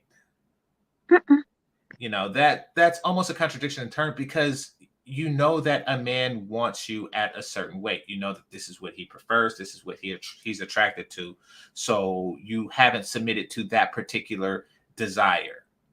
Right. So what they're offering in the place of that is something that they think that we want. We don't want these German Shepherd bitches. What's a German Shepherd bitch? A German Shepherd bitch is the bitch that got bit by a German Shepherd during the civil rights movement. I don't care about that anymore. I'm sorry, salute to the women who took it, but listen, now that that's over and you weren't there, now that that's over, I want submission, not support. I don't want a civil rights marching chick. If it came down to that, you stay at home while I do the marching. I don't want that. I don't want the only cardio you've ever done was Black Lives Matter marches. That means nothing to me. And it also shows that you can't take care of a man with cooking the right foods, because obviously looking at her, she's eating a lot of takeout. She's not walking. So that's another thing a man will look at. Like, well, damn, can you really take care of me? Mm-hmm. Are you going to be feeding me, like you say, chitlins and fatty foods? Or are you going to be giving me the correct foods, me and my kids? And that's the more important part, the kids. Yeah. Yeah, exactly. Yeah, so. You don't want them type of problems. But what's more toxic is the mindset. It is the way that they're thinking about that. So somebody said, Uncle Stu, the old man on the block said, here's your $5 back. Okay, appreciate you. It says, great show, LOL. I'll be sending an email soon. Great show, sir. Okay, I greatly appreciate you, brother.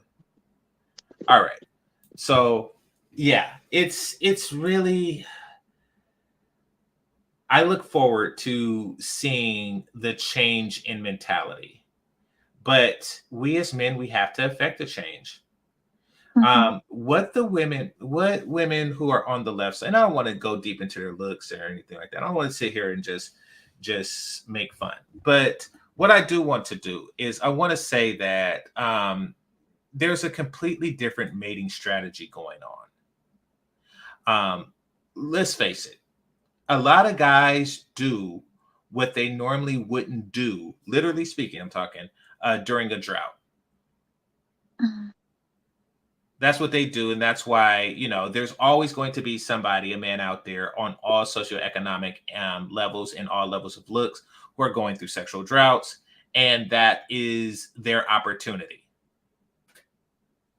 And their mating strategy is, I am going to hope that the women that you've dated in the past is so terrible and that they have destroyed your ego so much that all I have to do is offer a little bit of consoling your ego, consoling your bruised ego. And then you will be mine forever. And unfortunately, so many men fall for that. So many Black men fall for that. And that is because we live in a community that bruise our ego since birth. They feel that all they have to do, and I've seen this play out. This typically play out with I don't want to say incel type guys, but guys who don't have much interaction with women. It works on guys without options at all. I see it play out. Like, you know, like these guys that I meet through friends or through work, and they have big wives or something like that. And I'm not talking about big in the sense that they've been married for a while and then the wife got big. I'm talking about the women that were big when they found them, like they found them that way. It's kind of like when you buy a new car old or something. It's kind of like that. They find them that way.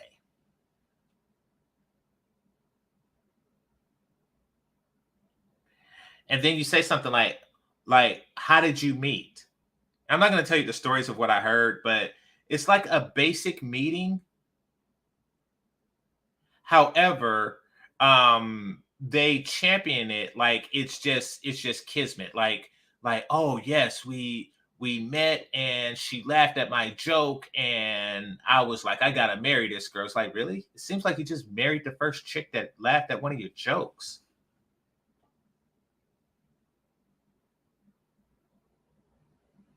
You just kind of like laughed at the first big girl that laughed at one of your jokes.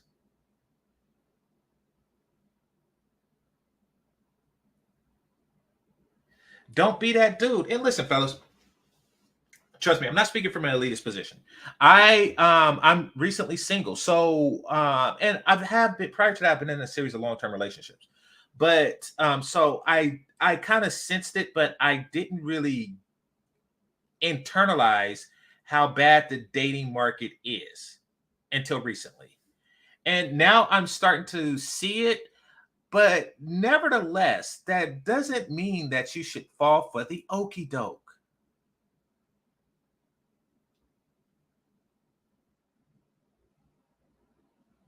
That doesn't mean that, you know. They come like, you know, oh, GC, you so funny. I know I'm funny, bitch. I've been me my whole damn life. I know I'm funny. You think you're gonna give me some type of base compliment and I'm just supposed to ignore your flaws? What do you offer? I know what I offer.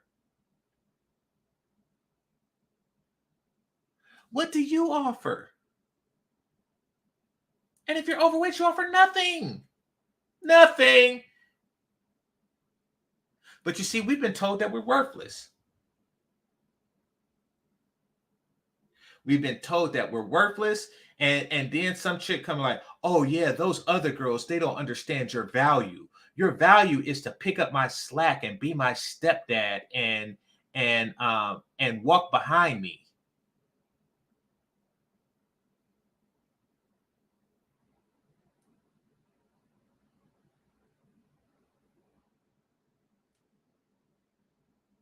Y'all see the trickery that's going on? Y'all see how you have hit the like button. You see how y'all have been bamboozled? Led astray. Run amok. I don't know what amok is. I don't know what amok is. I don't know what Malcolm X means when he says run amok. I don't. I do know that there is some type of deceit involved. A lot of things people say are outdated terms that somehow relates to farming. You know, like but the terms still remain. Like people use like old terms that don't make sense. Like if somebody would say, "Oh, he dropped a dime on me." Now we know that that means snitching. But it comes from back in the day, they had phone booths, and in order to use a phone booth, which was a way to make an anonymous call, you put a dime in it. Now, most of us were born in a time where if a phone booth existed, it doesn't cost a dime. So that we just know it means snitching. We don't know the history of it, and you know, it really because phone booths don't really exist like that, and if they do, they don't cost a dime. So You know, it's just one of those antiquated terms. I'm pretty sure run amok is something like that. It almost definitely is. But nevertheless, we're being deceived. We're being deceived. We're being in a situation where somebody is burning your house down and selling you or offering you a cup of water.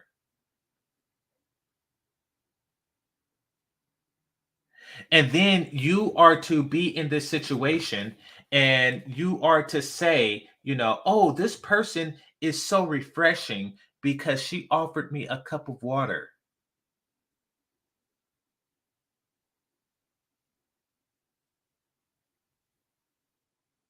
Don't want your damn water. The insurance is going to cover the house. I don't want your water. You know what I want from you?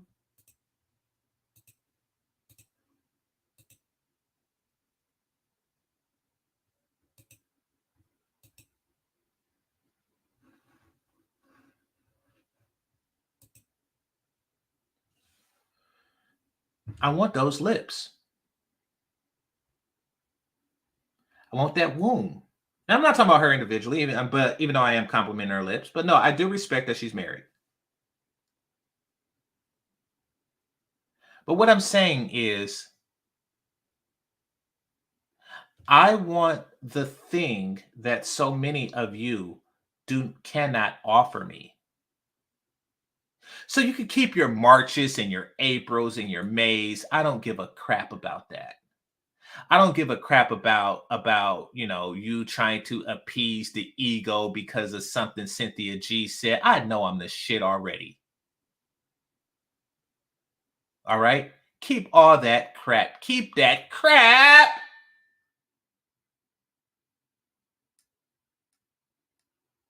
Because I don't need it and I don't want it. And you marching for somebody who died in Paducah or some crap like that, I don't care. I don't care. What are you doing for me? I'm alive, bitch. What are you doing for me? Right now, I'm alive, and you're going to keep me that way by getting me a sandwich.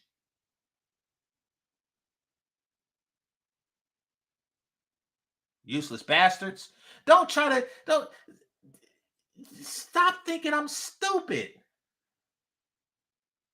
Or stop thinking I'm my great granddaddy who gives a crap about ego. Like, see, that's what's really going on here. Let's put it out there. That's what's really going on there. See, they have developed a method of seducing black men based on Jim Crow black men. My first name ain't Jim and my last name ain't Crow. It's GameChanger. And I don't play that crap. I don't wake up in the morning with anybody's foot on my neck. So I don't need your appeasement. I don't need that shit. I do not. I do not. What I need is her motherfucking womb, youth, and beauty.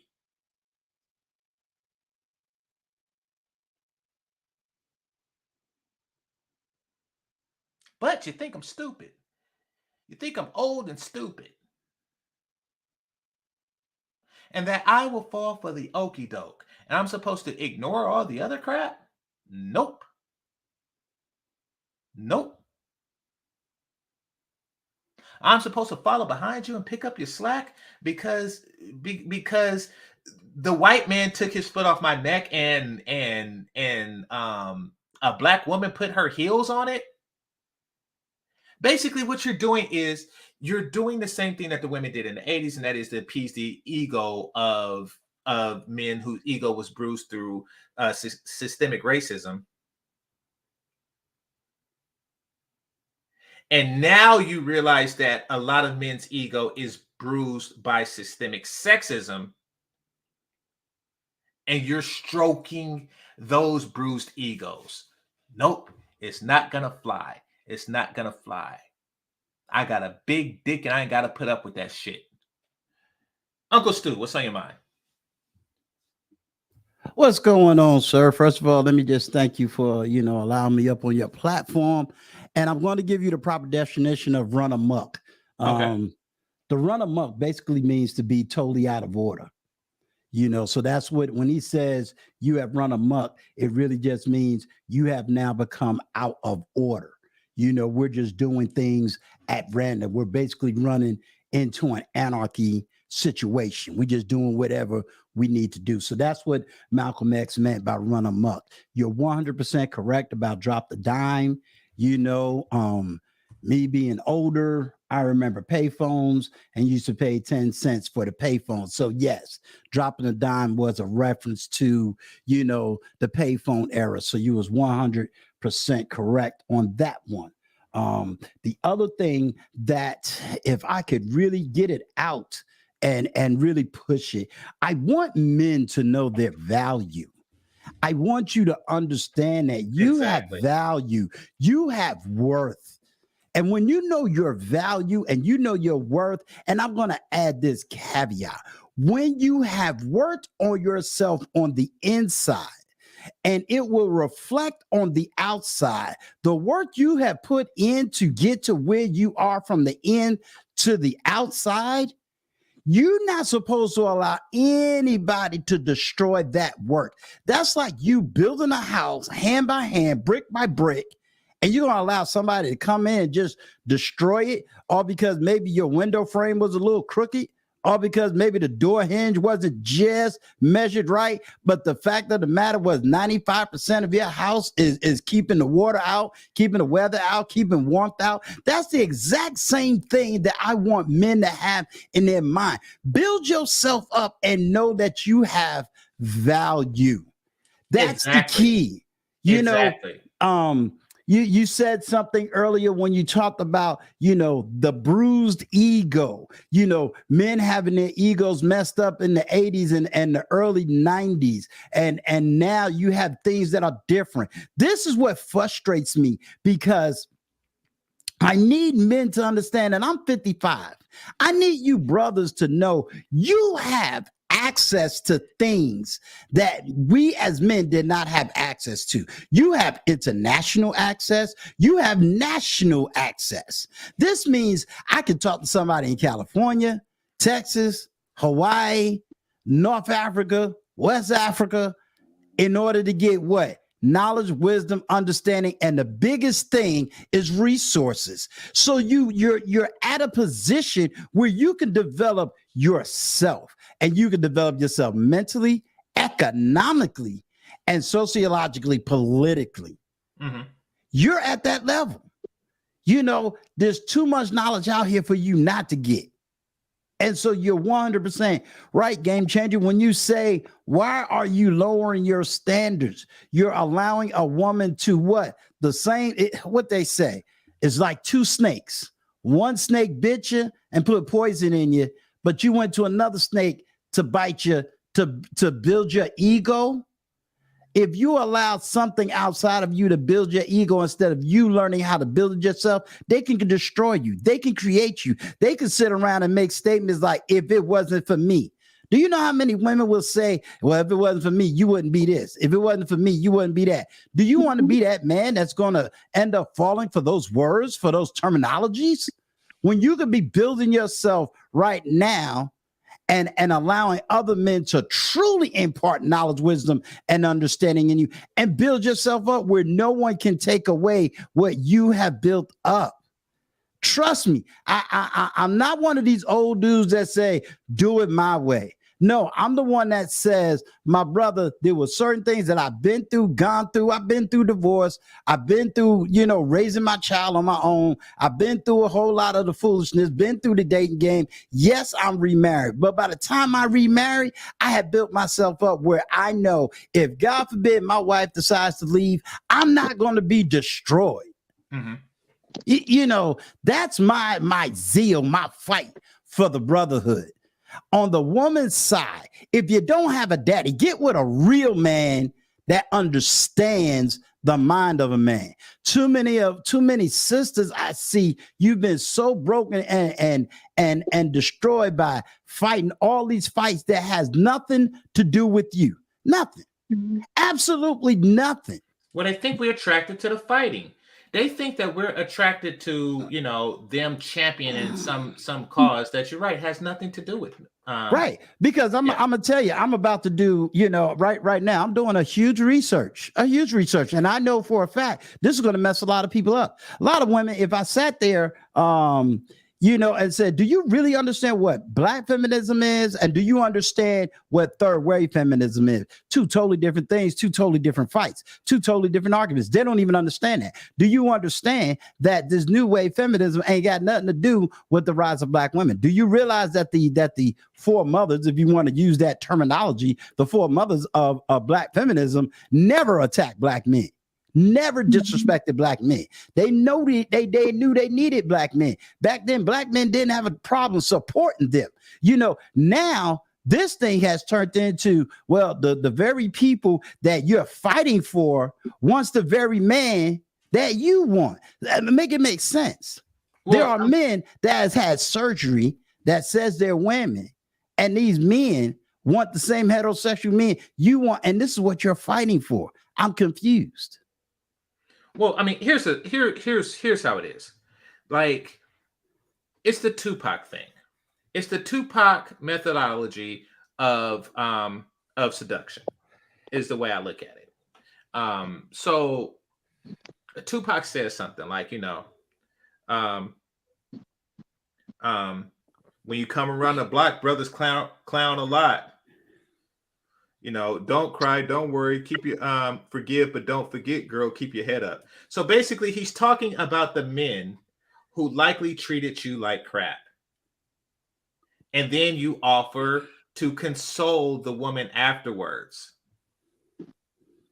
And, you know, and then the women is supposed to fall into your arms as a result of that. Now, the problem with that is the women don't fall for that crap. That's why, you know, they didn't respect you when you know, used to hang around with the underground. Right. You know, they used to frown saying down when you came around. They used to dish you. So, yeah, because they didn't care about the empty platitudes to their ego. Right. You know, they cared about Tupac with the six-pack and the money to back it. Exactly. They was like, this is what I want. I do not care about your empty platitudes. And fellas, we need to do the same. Absolutely. See, It's right quick. Yeah. It's not about the stuff that it's not about egos, you know, because I mean, think about it. Fellas, can you do that? Like, try it. I want you to have your friend go and bruise a woman's ego, and then you come from behind, repair the ego, and then ask for a number and see how successful that is. If she gives it to you, it's because she would have anyway. They are looking for substance, just as we are looking for submission. I'm gonna give it to you for a second, then I'm gonna go to Melody. Go for it. Okay. Yeah. Let me just respond to somebody in the chat. I've heard of Green Gorilla. But I'm about results. I'm not about just talk. So I'm about, let's do the results. I lived it. So, and I have a political science degree to back it. So I come from a more political social science background. So I'm not about giving people an excuse. And I'm not saying I didn't look at his work, but I'm not about giving people an excuse. Don't say you're conservative and you're chasing after liberal women. Don't say you're a conservative woman and you're doing liberal-minded things. So I am strong in that area. So I'm about results. But this is not a disrespect to him. But again, I come from the place of results driven. There was something else that you said that I wanted to back you on. I really hope that people understand even the way you're saying the message. It's about being fully developed as a man, being fully developed as a human, and understanding. Don't get hooked. Don't get, as Malcolm would say, don't get bamboozled once you've come out of the fog. Don't go running back into the fog again. Mm-hmm. you know. But I'm gonna end right there because you summed it up very well. All right, thanks a lot for coming up, brother. Yeah, I'm about no to close problem. down in 5. Anyway, but thanks a lot for coming up. And yeah, All right. I'll look out for your email. Okay, cool. Okay. All right, bye-bye. All right, peace. I wanted to All right. ask him. I Yeah, just go wanted for to ask him because he said that black men should they have a whole bunch of things they can do, like to better themselves, like leaving the community and things like that. But even if they do that, how do they get past women shaming them and putting them down? It seems like no matter what black men do, you're gonna always have those women trying to break their ego, trying to put them down, try to make them feel like less than a man. Like, how do a man get away from that? Because it seems like even the brothers that are like leaving, going overseas, it's like black women are still putting them down no matter what. So how do you get past that? Well, you got to ask yourself a simple question, and this is a question that I posed to women. I think it's still on there when Al Grease came out with the first frustrated black men in Brazil. I asked them, "What do you want from the men that you don't want?" Because these women were complaining. Well, they were saying that the guys were substandard or subpar, whatever their standard is, and whatever they feel is par. These guys were beneath it, but they were still complaining. So I was like, well, what do you want from the men that you don't want? You obviously have made it clear that you don't want them. You know, why are they leaving? Now, on the men's side, what we have to say, and this is very important, we have to say to ourselves, what do we want from the women that we don't want? And the truth of the matter is the answer is I don't really want anything from the women that I don't want. Yeah, I mean, but they that's the truest thing. So, like, and once you come to that conclusion, it really don't matter what they say at that point. a lot of these women, they're going on social media and everything. They're brainwashing everyone that black men are bad. Now, that It's is like, a problem. That is a problem yeah. if they brainwash the minds of the women that I do want. And unfortunately, and this is a black woman problem. This is a black woman problem because black women don't understand that there is a hierarchy of women that is based largely on a man's desire of them. Mhm. Like if you look at, and I went to a black high school, primarily black high school. There was a lot of Asian and Mexicans and stuff, but went to a primarily black high school. And so I don't really know what was going on in the white schools, but the but TV and the movies and stuff like that. And what it seems like, and those of you who went to PWHs, primarily white high schools, can tell me if this is true. It did seem like the alpha female was the more attractive one. Like the clueless, the mean girls, the what's that movie called? She's All That. Those seem to be the women that the men wanted anyway. Mhm. And the reason why that's important is because what the lesser women said didn't really matter. It didn't really matter. Like you think that that an unattractive woman can tell anything to Reese Witherspoon? You think that an unattractive woman could, and I think Reese, whoever that was on Clueless, you know, you think that an unattractive woman could really change the behavior of Stacey Dash in Clueless? You really think that that's no? She's going to ignore her as a lesser being, and that is why I try to instill that in them. That's why I try to say when I review these things, like these are the attractive ones. They are more important. They are more valuable. They are higher ranked. That's why I want to drive that point home because you should not be listening to ugly ass bitches. I repeat, attractive women have nothing to learn from ugly ass bitches. Nothing. That's true. But that's where the sisterhood come in. You have beautiful women in the sisterhood listening to big, fat, ugly women. Listening to what they have to say. Mhm. You have them here on social media. What's her name? Janaea Moore. She's pretty. She's very pretty. But she's out here brainwashing women that men are no good. There's a lot of Exactly. women Yeah. listening to that. So And you she just got to get probably got past it that. from a lesser attractive woman. That's true.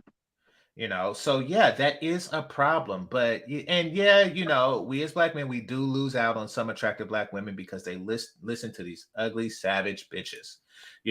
But that's more fool them. So it's better to not dwell on it. Get your happiness. Don't focus on the women that you don't want and don't want you. Facts. Just learn not to care.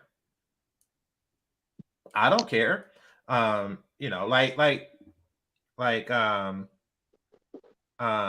Moore. Do I wish to fuck her? Absolutely. Do I understand that I won't because of her mindset, her brainwashing, her indoctrinations, et cetera, et cetera, et cetera? Yes.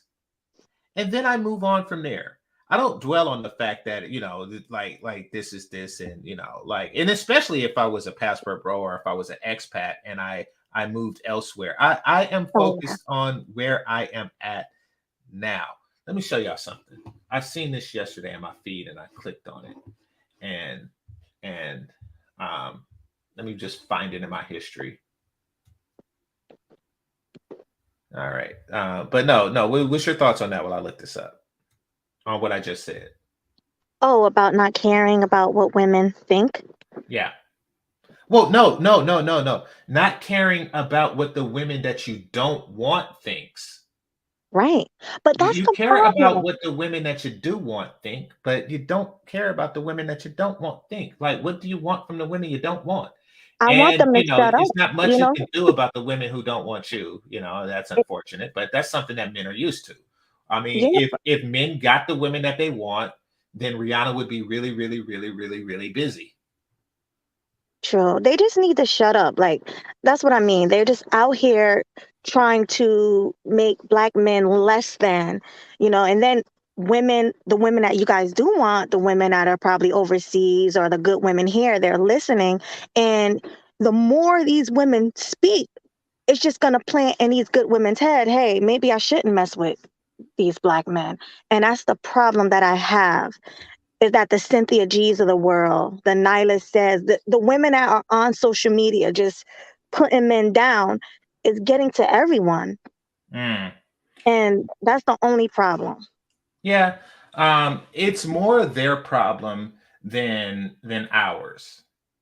But yeah, it is a problem. It is their problem. And when I say there, I mean the attractive woman. Because what they are trying to do is they are trying to eliminate you as competition. And that's why I talk so much to the women too. They're trying to eliminate you as competition. So a man will have no choice but to deal with their subpar of a JJ. That is what they want. They want to eliminate male choices and eliminate competition. And unfortunately for them, attractive women's vajayjay is fierce competition.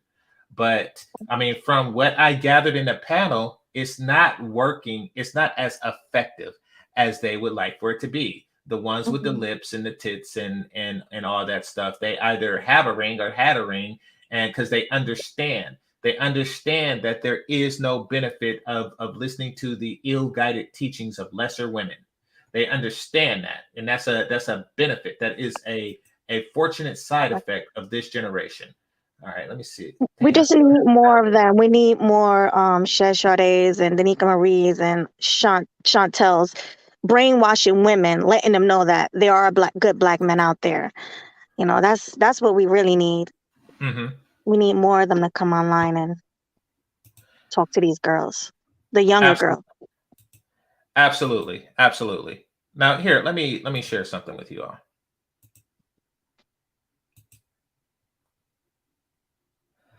All right. Now, I came across this yesterday, Chocolate Man in Thailand. I actually heard of him, but I didn't see him until today. I thought that I really thought that Jabril, a guy who travels, and they call it, like the kids called him Chocolate Man because he's a darker skinned black man. I thought that was Chocolate Man. I didn't know that there was a separate person named Chocolate Man.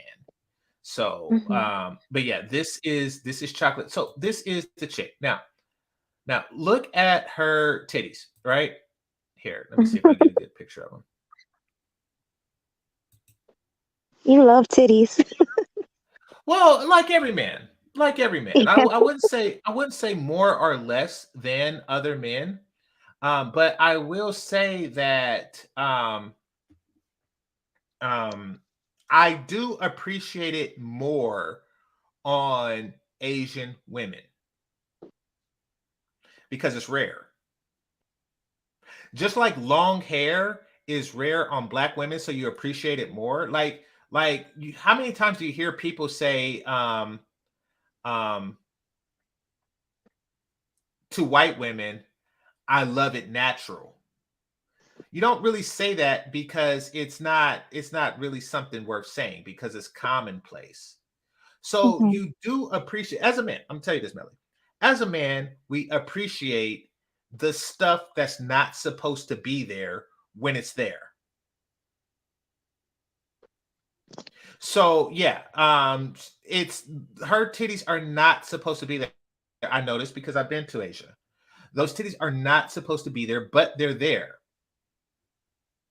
Hopefully they're real. So I do have an appreciation for that. So my point is saying all that is that he's not tripping on what some overweight chick from Baduka is saying. He's not tripping on that, because he is content in his situation, in his newfound situation. Now, I'm going to show y'all a short that also caught my eye.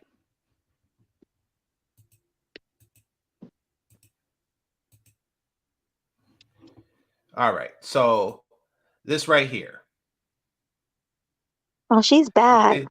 Yeah, exactly. So you get your passport, you get something like that, and then the Janaea Moores of the world just seem less and less. It's like the less of a shit you start to get, the less of it you start to get. Look at her hair. Look at that. Yeah, somebody said that's chocolate. Look at that chocolate. Look at that chocolate. Like that. Good. Look at that. Yeah, Look at that. Look at that booty. Yeah. See. Exactly. Oh, yeah. Exactly. So when you're there and you're thinking that,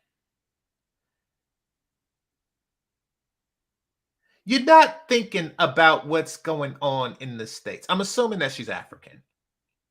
You're not or thinking Brazilian. about. Yeah, exactly. Or yeah, I'm just assuming that she's not local. You're not thinking about what Cynthia G is talking about at that point. So I want fellas to get to that point. When you ask the question, how do you deal with that? You get to the point where you're not thinking about that. Why? Because you eating chocolate and you're not thinking about all the kids in the world that's eating vegetables. Go for it. No, I was saying I just hope it never spills over to those countries, like the American feminism. I hope it never goes over there. That is a concern, and that's what they're pushing for. I was in Brazil and I seen a bitch with 2 inches of hair talking crap, talking about rape status and stuff like that, like every 5 seconds. So shut your no haired ass up. So they are trying to spread it, but I think that, and this is what I'm hoping for, that it will decline in the States before it has a chance to spread abroad, because it's not sustainable. You see, in order for a woman to be feminist in the Western concept, she actually has to be spoiled. And it takes a tremendous amount of a nation's wealth and resources to spoil American women to the extent that they are. It really does, like ridiculous. So, and most countries don't have it, and they can't have it at the same time as America. Right. And that's because America consumes 5 times the resources that it produces. So if the entire world consumed 5 times of the resources that it produces, you would need 5 worlds.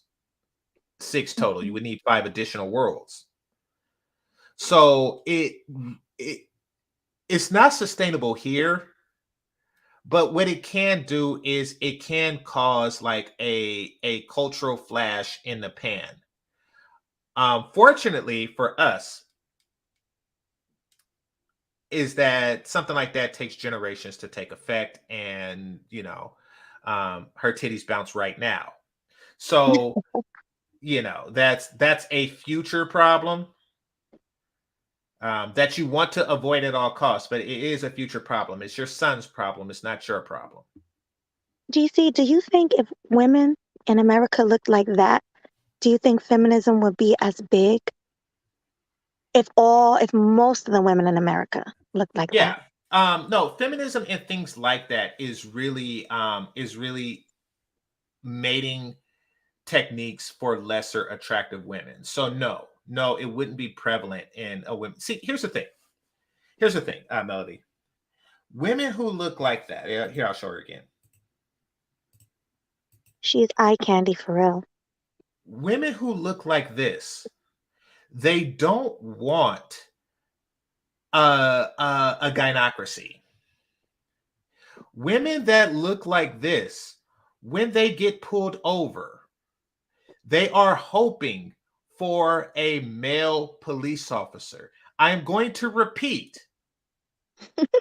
Women that look like this and get pulled over, they are hoping for a male police officer. They want a patriarchy.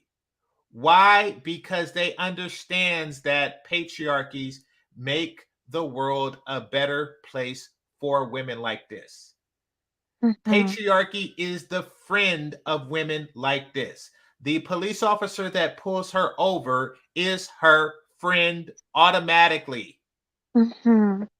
Provided he's heterosexual. He's automatically her friend. That's what patriarchy is.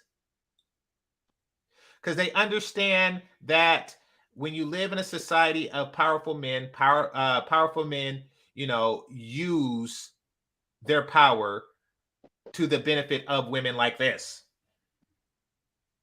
Women who don't look like this have to create their own power. That is they can't achieve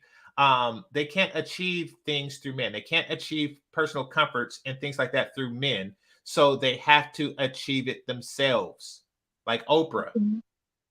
Oh yeah, gotta be rich. Exactly. When you can't marry a billionaire, you try to become one.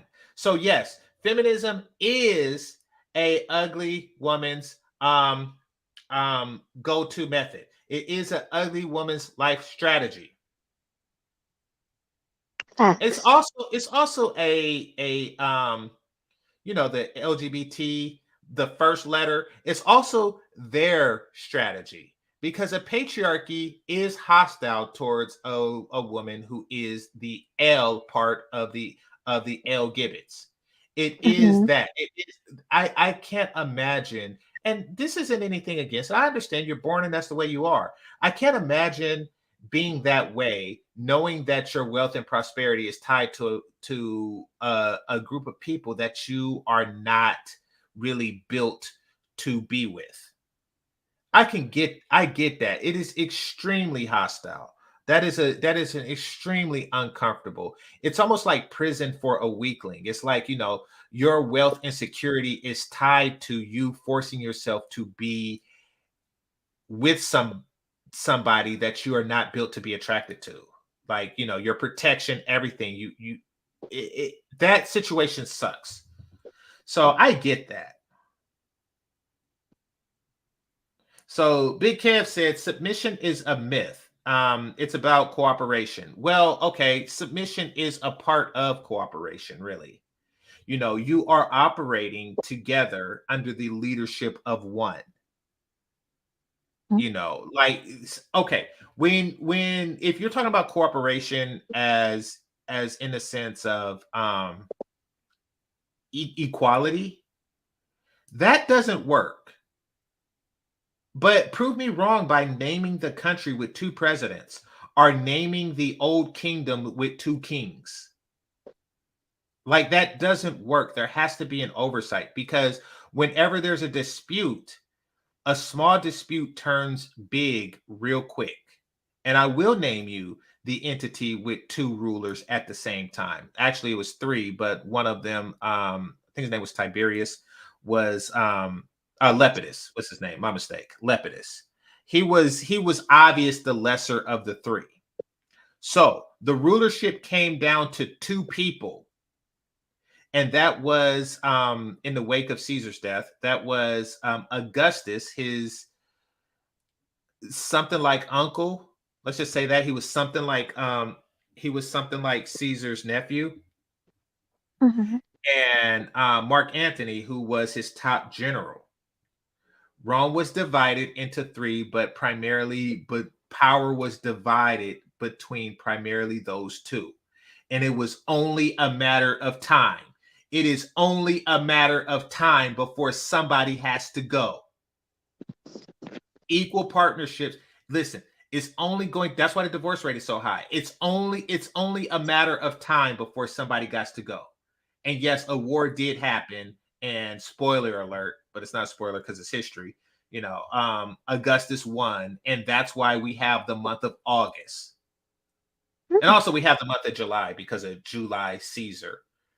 But yeah, so and he also had to win. Exactly. Mark Antony, who never lost a battle a day in his motherfucking life, became cucked and started losing and shit. He started losing and shit because of Cleopatra put it on him. But we're not going to go into that. The point is that in Julius Caesar, him and Pompey, and when Marcus Crassus died, there was 2 leaders. You can't have a even number of leaders with equal power. They're not going to have that. So he died, and eventually him and Pompey went to war. Somebody's got to go. It's like, listen, we can't have 2 heads. We can't. We cannot have an even number of rulers. If you have an odd number of rulers with equal power, you can at least vote knowing that, there's going to be a winner. That's why there's like 9, justices in the Supreme Court. So you can vote, and you could say it won't be a deadlock. Right. In other words, then they'll be competing with each other. More than one leader will compete. And that's why a lot of Black women compete with their men. Exactly. You cannot have equal. Listen, somebody has to submit. And for me, it's just not going to be me. Like there are relationships where the guy submits, and they can make it work if that's what both parties naturally want. It's rare that works, but it does work sometimes. I never seen it work out. It never works out, it rarely works out in the long run. And that's because women innately don't respect submissive men. Even though they claim to want them, they don't respect them, and then that wanes on the relationship. Right. And it's because by nature, a man want to be the leader by nature, and a woman want to be submissive. So it's just not natural. No, that's true. But the L gives it to teach you that, not everybody follows the natural template. So if you find people who are working off the natural, two people who are working off the natural template, then they get together and they have a relationship that works for their unnatural desires. Their unnatural desires complement each other. So that's possible, but it's highly improbable. But somebody has to submit, Big Kev. Somebody has to submit. It's not going to be me. And that's just how it is. And I've seen it. I've seen, my grandfather's relationship thrive and my father's relationships fail. I've seen that, and that's because my father came of age, in the 70s, 80s, after all this crap. And my grandpa didn't, obviously. And so we know it don't work We know that, the divorce boom came at the same time that the equality boom came. Mm-hmm. So Yeah, we that's know why. it's not working. And we know that those of us who have the grandma who's been making grandma a sandwich for 50 years or some crap like that, we know what does work. Yeah, because you see, mainly boomers are the ones that don't have marriage, but their parents are the ones that's married. The Exactly, silent because generation. they followed that template. They followed that template, and that's what works. Of the woman getting the sandwich and the man eating it. That is what worked. Mm-hmm. All right. So somebody said something about God. Let me see what he's talking about. Men who are not of God, but may think they are, will make up anything for self-serving reasons. Okay, let me stop right there for a second. Patriarchy has never just served self. There isn't a system that men put into place, including things like chivalry and stuff, that don't benefit women. Like when they create codes and laws and children, when they create codes and laws and things like that and they initiate it, they always do so with the thought and benefit of women in mind, not as much as the systems that women create themselves, which is just, an extraordinary benefit to women and no benefit to men whatsoever. No, seems to be a lot more balanced when they create it. Like, they took time out to say, okay, these are the rules. This is how we handle and protect our women. She walks up the stairs first and we follow behind just in case, she falls. She will be there to break her fall. Things like that. They took time out to do that. So, it's not self-serving when we talk about things like that. It's not entirely self-serving. It's just for the benefit of the collective, men, Mm-hmm. women, and children. Now, let's see what else you have to say. It's out of order to create chaos, strife, disorder in relationship, marriages, and all fall apart. Yeah, absolutely. Absolutely. So let me see. That means supporter. Don't know what that means. Okay, so May, what's on your mind? Hey, Game Changer, how are you? I'm doing well. Thanks for coming up. What's on your mind? That's good. I did want to talk about the other thing that I had mentioned earlier, but I mean, I guess this is one of my favorite subjects, submission. So I guess I would like to speak on that first, possibly, if that's okay. Yeah, go for it. Go for it. I don't have much time. I'm going to cut it at 3 hours, but go for it. Oh, okay. I just think that submission is a kind of dated word when it comes to communicating in our modern era. And I think that if people find a better word to communicate that, because you're absolutely right. Like, you can't have a whole bunch of, chiefs. There has to be some order. That's any organization. If you have a library, you have a head librarian who makes all the decisions, and you have other librarians who work there. But it can't work. Like, a library can't work if you have everybody who thinks they're in charge. So, time has tested that leadership must happen. And usually there's one at the top of the head. So there's no argument there. But I do think that people need to modernize the way that they speak about this thing. And I think that you guys keep running into blocks because y'all stick to that word. And y'all kind of have weaponized the word as it relates to women. And I just don't think it's effective. I think that's what my argument would be. The word itself is outdated and it's just not effective in communicating to women about what exactly you guys desire. That's if you're trying to actually communicate with real women. But I find too that most of the men who talk about submission constantly are unmarried men because it's kind of like a natural order for the most part when you're married. And I had this conversation with my husband, and he said to me he thought it was funny because it's kind of expected order. it's automatic, and it's not even something like, no, most married men have never said, hey woman, you must submit to me, like they don't even use that language. Like, you build it into your marriage. I don't know if you guys know that, but I just wanted to throw that out there.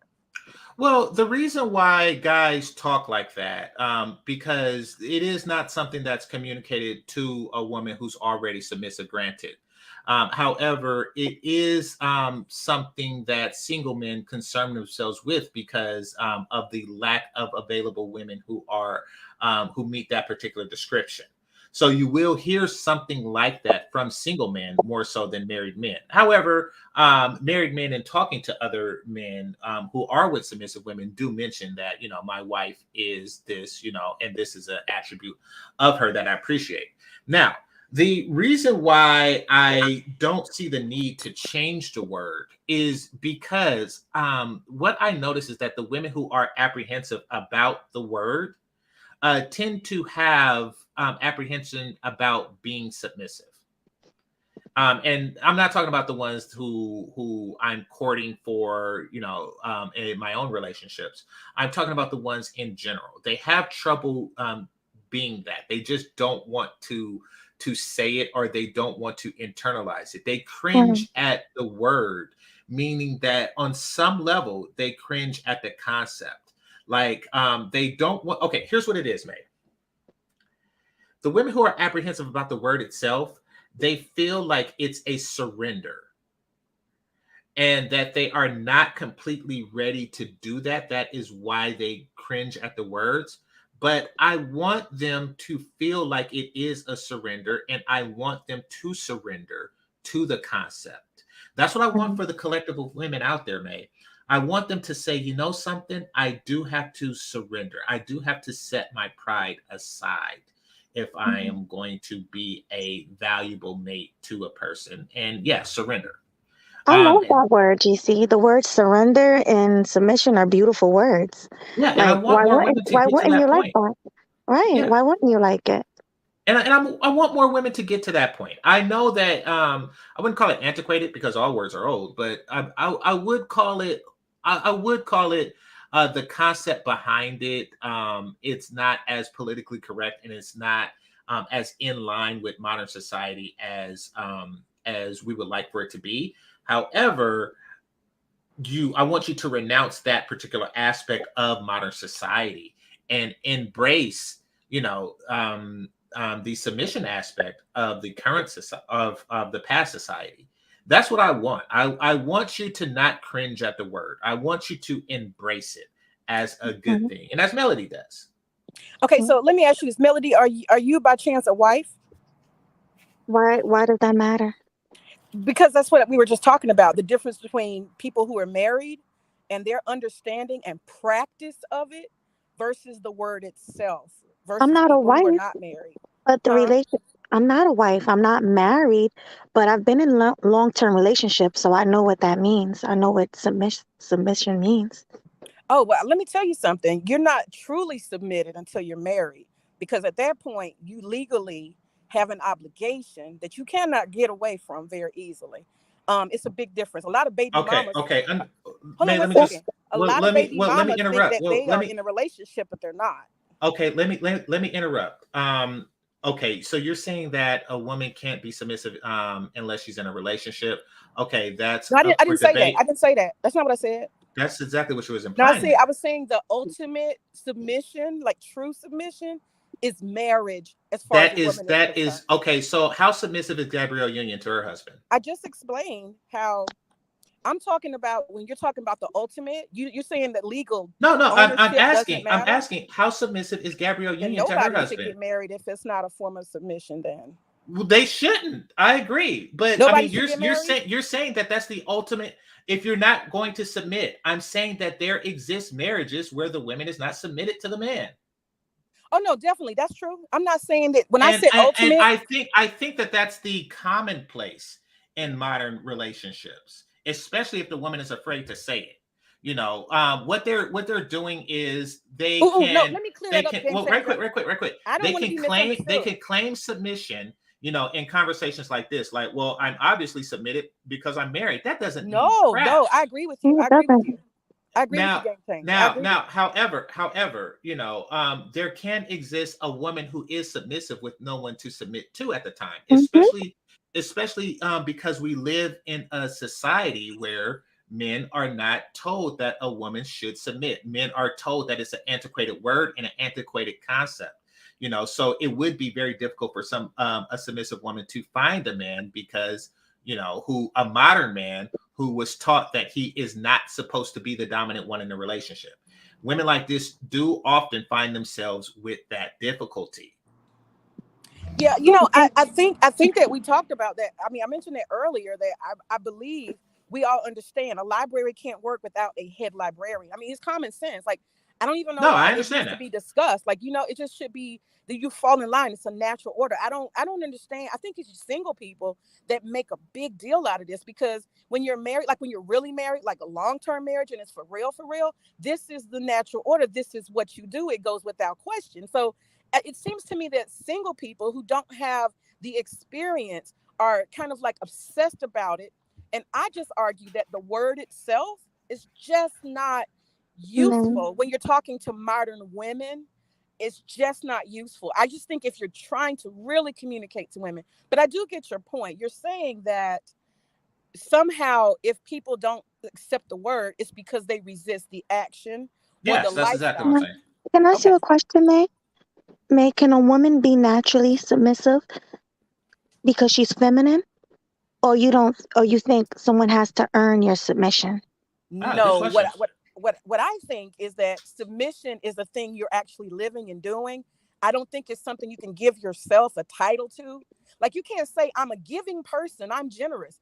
Well, you don't actually give any money or help anybody. People claim titles and they can't claim characters that they haven't actually lived and embodied every day. So I have a serious problem with women who claim submission and they don't live it. That irritates the hell out of me. Well, And I can know I you're So, like, who are so you? But still, this is my opinion. Okay. okay. All right. So let me ask this: can a person be intelligent without working in a field that utilizes their intelligence? I think that's different. I don't know if I'm making a connection. I'm trying to No, kind of no, but I'm understand. asking the question as it stands by itself. Yes or no? You can have a title and not be doing something. You can do that, No, but I don't. no. What I mean in Okay. particular, right?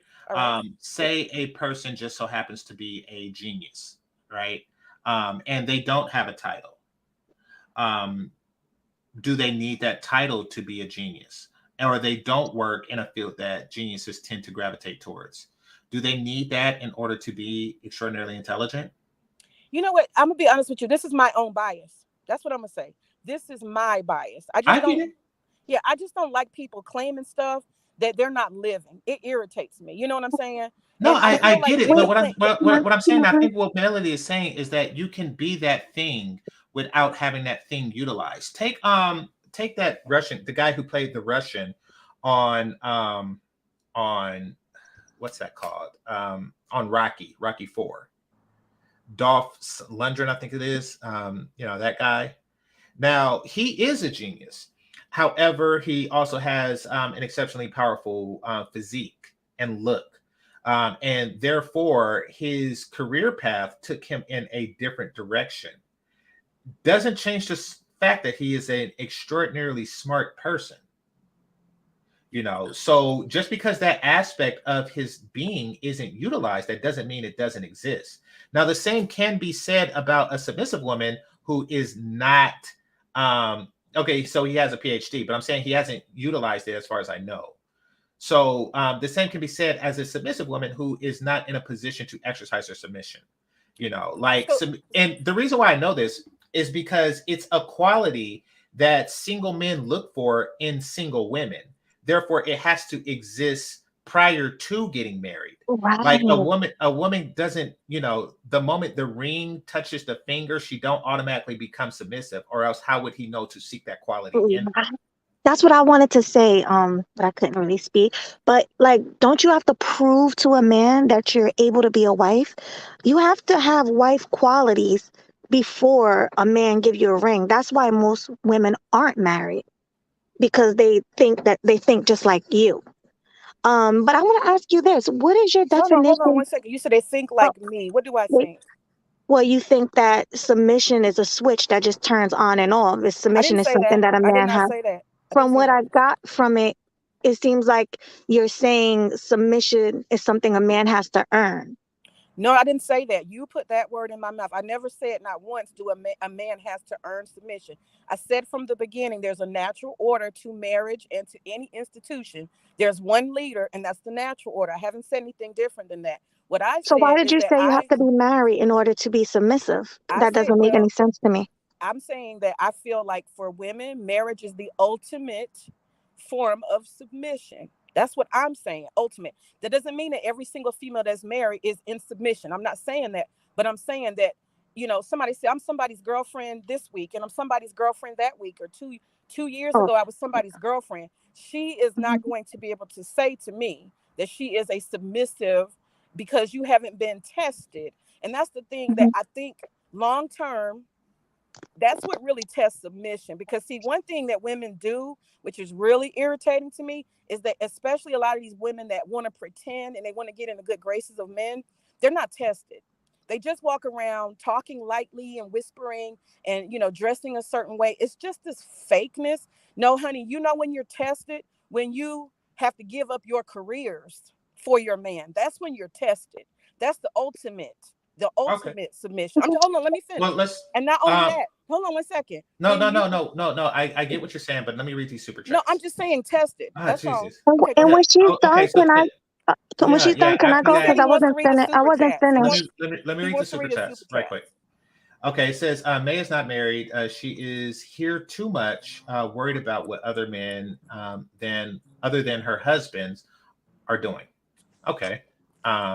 Yeah, I can see that, but no, it's not. I mean, you got all kinds of married people. That's not well. Once again, that's not necessarily the case because Danika's married. You got married channel holders. Danica Marie. I got it. I got it, May.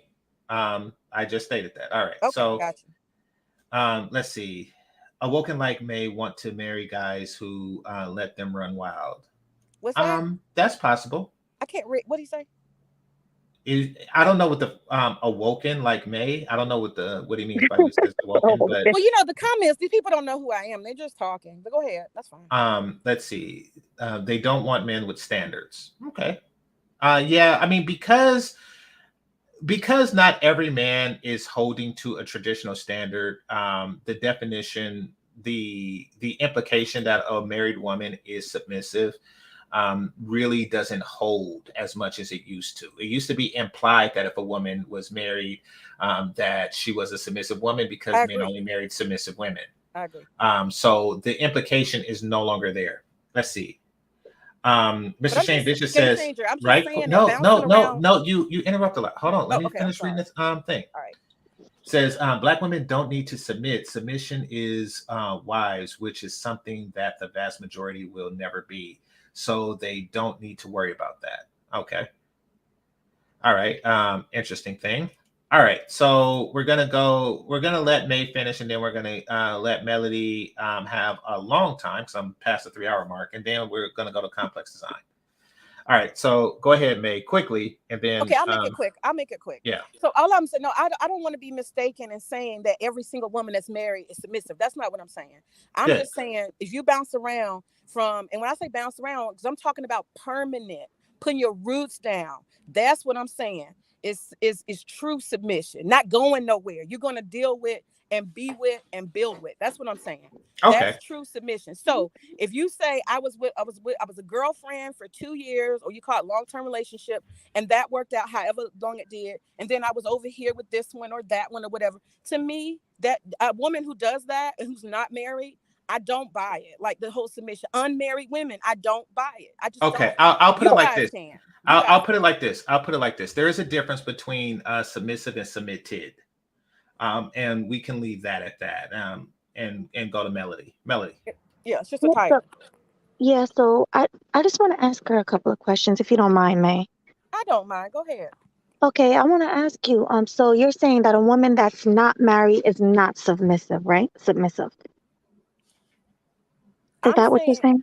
I'm saying I look at submission as a way of life, and I'm saying that women who are not living it, then they are not it. That's what I'm saying. So I'm biased in my opinion. Now, this is my way of looking at it, not other people's. okay, so what's your definition of submission? It's a lifestyle. I mean, I'm not going to sit here and get into semantics. What I'm telling you is that you can have traits that mean that you might be submissive, but until a person is tested, you don't really know. And until And until the tester is tested, we don't really know, right? The tester is, yes, true. Yeah, absolutely. So, and that's why we're round robin on this, because we understand that it is possible for a single woman to be submissive. We also I understand. don't know. Come on, game changer. See, that's what we don't agree with. So you're saying that you didn't become submissive until after you got married? No, what I'm saying, because see, that's what I'm saying. Can a single woman be submissive? Right, that's what I'm trying to understand. Hold on, Melody. Can a single woman be submissive? A woman can have traits of potentially being submissive. Like, you can get an idea that that's what she might be, but you don't know until it's tested in a relationship, a long-term relationship. Well, we don't know if it's genuine, but she can be. Like, okay, so put it like this. A person can be smart, but you don't really know until they've taken an IQ test if they are or not. But smart people exist prior to taking that test. True. Yeah. So thank you, GC. I just got a few minutes. You got it. Yeah, it's like hella semantics. I mean, the I don't Bible like getting into semantics. I don't really like. Well, no, that's literally what I'm hearing from you. I mean, the Bible even states, "He who findeth a wife findeth a good thing." Correct. So that means upon discovery or upon finding the woman, guess what? Those attributes are inherent. This is coming from a guy who was married happily, mind you, I'm widowed now, to a submissive woman. And it wasn't no test. It was who she was. And she was single, and so was I. So to answer the question in short, fuck yeah, you can find a single woman who's submissive. The Bible even states it. You find that woman in her state. That is a good thing when you do. Like, how do you argue against that? Yeah, no, I agree. I think you guys are looking for an argument with me. All I'm saying is I think. No, you're talking about a test, and I'm saying no. You can encounter people women who are naturally that. There is no test. And as a man, well, hold on one second. Let me finish, sweetie. As a man, right, who's naturally in his masculine frame, you don't think I can pick up who's hard and who's soft when it comes to women? Right. You don't think I don't know the difference? But I want to say this real quick. I'm sorry. What do y'all call chameleons then? What is that? Wait. Listen, you're talking about social media memes and stuff like that. I'm talking about some real shit. I'm talking about what it is I encounter in the real world. You don't think I don't know the difference? I'm sure you do. Okay, so let's just call it what it is then. There are women that men encounter who are in their femininity and in their natural submissive state when it is that they encounter a man who is naturally in his masculine state. This is nature. That's what I'm trying to say. GC, can I say this real quick? Yeah, go for it. Yeah, go for it, Melody. Did she drop off? I think she's muted. Can you hear me? I'm sorry. There you go. There you go. Can you hear me? Yes, I can hear you. Oh, sorry. The definition of submissive is ready to conform to the authority or will of others. So someone who's passive. Like a lot of people say, I'm very passive. So you don't even have to be in a relationship to be submissive. You can be submissive at work. You can be submissive everywhere in your everyday life because it's in your nature. Well, like, yeah, to me, it's, the operative word. If you say so, Melody, I disagree. The operative word in that definition was ready. So yeah, I mean, you can, the thing is, you can use a dictionary. All I'm saying is, I use the Bible. I use the Bible. Okay, I feel you. But what I love, the only distinction, and I'm not doing semantics. The only distinction is, I think that women are more genuine when they're doing it, living it daily. Submission, it's an act. It's not a word or a title. And I see a lot of women not doing it, but claiming it. That's my only issue. That's it. It is a word. And perhaps there are women who are claiming it and not doing it. And, there are women who are doing it and not claiming it. Those are I do agree with chameleons. that.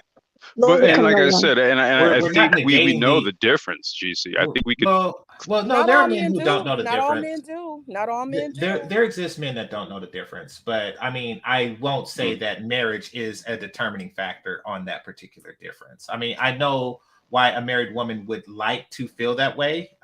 However, it doesn't hit the same in modern times, unfortunately, and that's because men do not hold that submissive standard, that submissive requirement before marriage that they once did. Just like you can assume that a married woman knows how to cook time ago.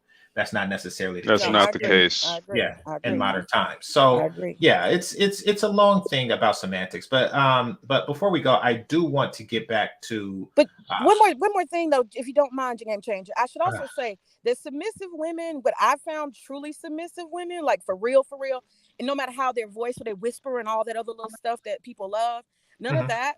Like living it, those women get snatched up at a very early age. That's how you know. That's how you really know. They get snatched up at a very early age. They don't get past 25. I'm just going to say that and leave it right there. Well, I'm just saying, once again, the Bible states that when a man findeth a wife, he findeth a good thing. What do you think? You think men are stupid? No, I didn't say. Of course they're going to that. snatch him up. You're putting words in my mouth. I'm not putting words in your mouth. What I'm trying to do is reiterate that these are concepts that are not only biblical. You can go and find it in the damn dictionary. I mean, that's why I'm calling bullshit on the semantics. This is very simple in all actuality. It's something you do, not something you claim. That's all I'm saying. Okay, fair enough. It's something that you do, and before doing it, it's something that you prepare to do.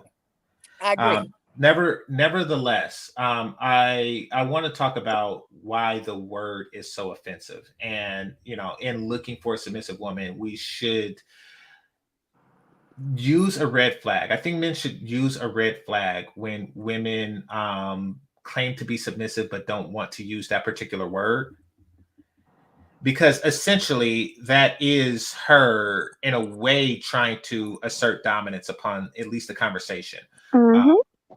Which is a red flag. It's like, wait a minute, you're trying to dominate the words that I use while claiming to be submissive, but you don't want to use the word submissive as a form of your dominance. That is a red flag in and of itself. That's very masculine. That's a very masculine trait. Yeah. So I want, and that's why I use that word. It's really like a test. It's really like a test to see. We're back to the test. We're back to the test, guys. Yeah, absolutely.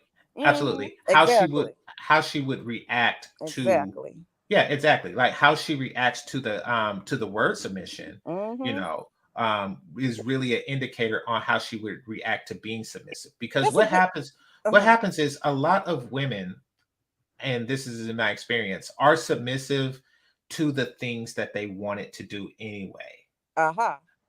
To where they're submissive as long as they're in their comfort zone. They're submissive with a certain set of chores. If those chores do not exceed what she already was doing for herself prior to your arrival. So there is a hold on, May, hold on. Okay. So there is that, and these are things that we want to look out for, So yeah, definitely. Let me read a couple of these, and then we'll go to May, and then we'll do final thoughts. So it says, ask her what she subordinates in her life, goals, desires, to serve her husband. If she can't rattle it off when she's not doing anything about that, then she's not doing anything about that. All right, go for it. Yeah, I know I got a lot of enemies because I don't like passport bros. So I all that little hate. You're not married. I've been married for 16 years, and my husband's busy all the time, and I'm a stay-at-home mom, so I have a lot of time on my hands, and I also own a business, so I have a lot of freedom. But that's why I'm on here. And you guys listen, you got married men in this chat. I'm sure GameChanger, you have married men who are here. Yeah. And there's married channel holders. So don't act like just because you're married, you need to disappear off the face of the earth and you can't be on social media. That's kind of silly.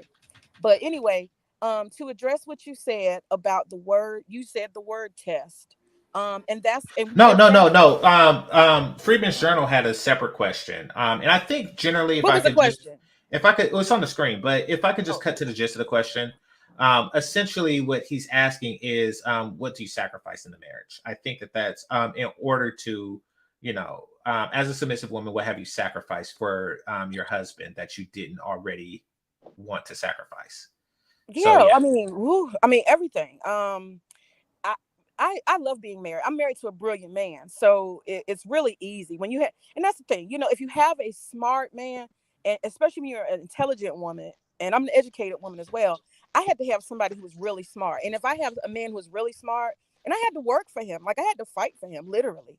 I won't say I groveled, but damn near, because I had. What do you mean literally? Who did you have to fight? Well, when I met him, I was really, really impressed, and I knew that I guess, what is it, the word you call when people like a man for money or resources or whatever? Hypergamous. Yeah.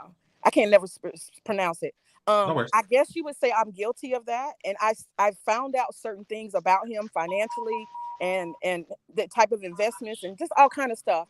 And I immediately was like, not just because of that, but other characteristics, but mostly because he's brilliant.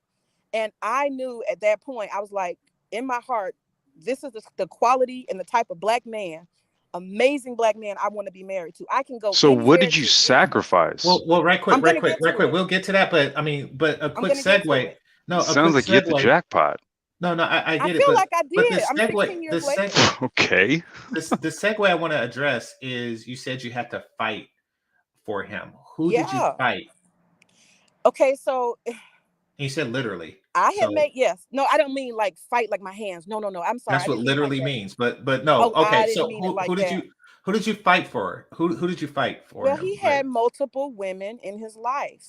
And so there's one of those things when you have men who have access like that, you know that you are one of four or however many. They have options to date, and you don't get first position. And you know, I'm not gonna say you wait your turn, but you I'm not gonna say it's a game, but it's almost a waiting game. You competed you competed while you were on a rotation. Got it. Okay, yeah. It's hard to say, but yeah, exactly. No, it is. But I want to say these uncomfortable things like submit and rotation and stuff like that, so people can understand fully embrace what they're doing, and that's perfectly fine to compete. It's bothering my pride for you to say it like that. Well, it shouldn't. If you engage in it as an adult, it shouldn't be anything that's hard.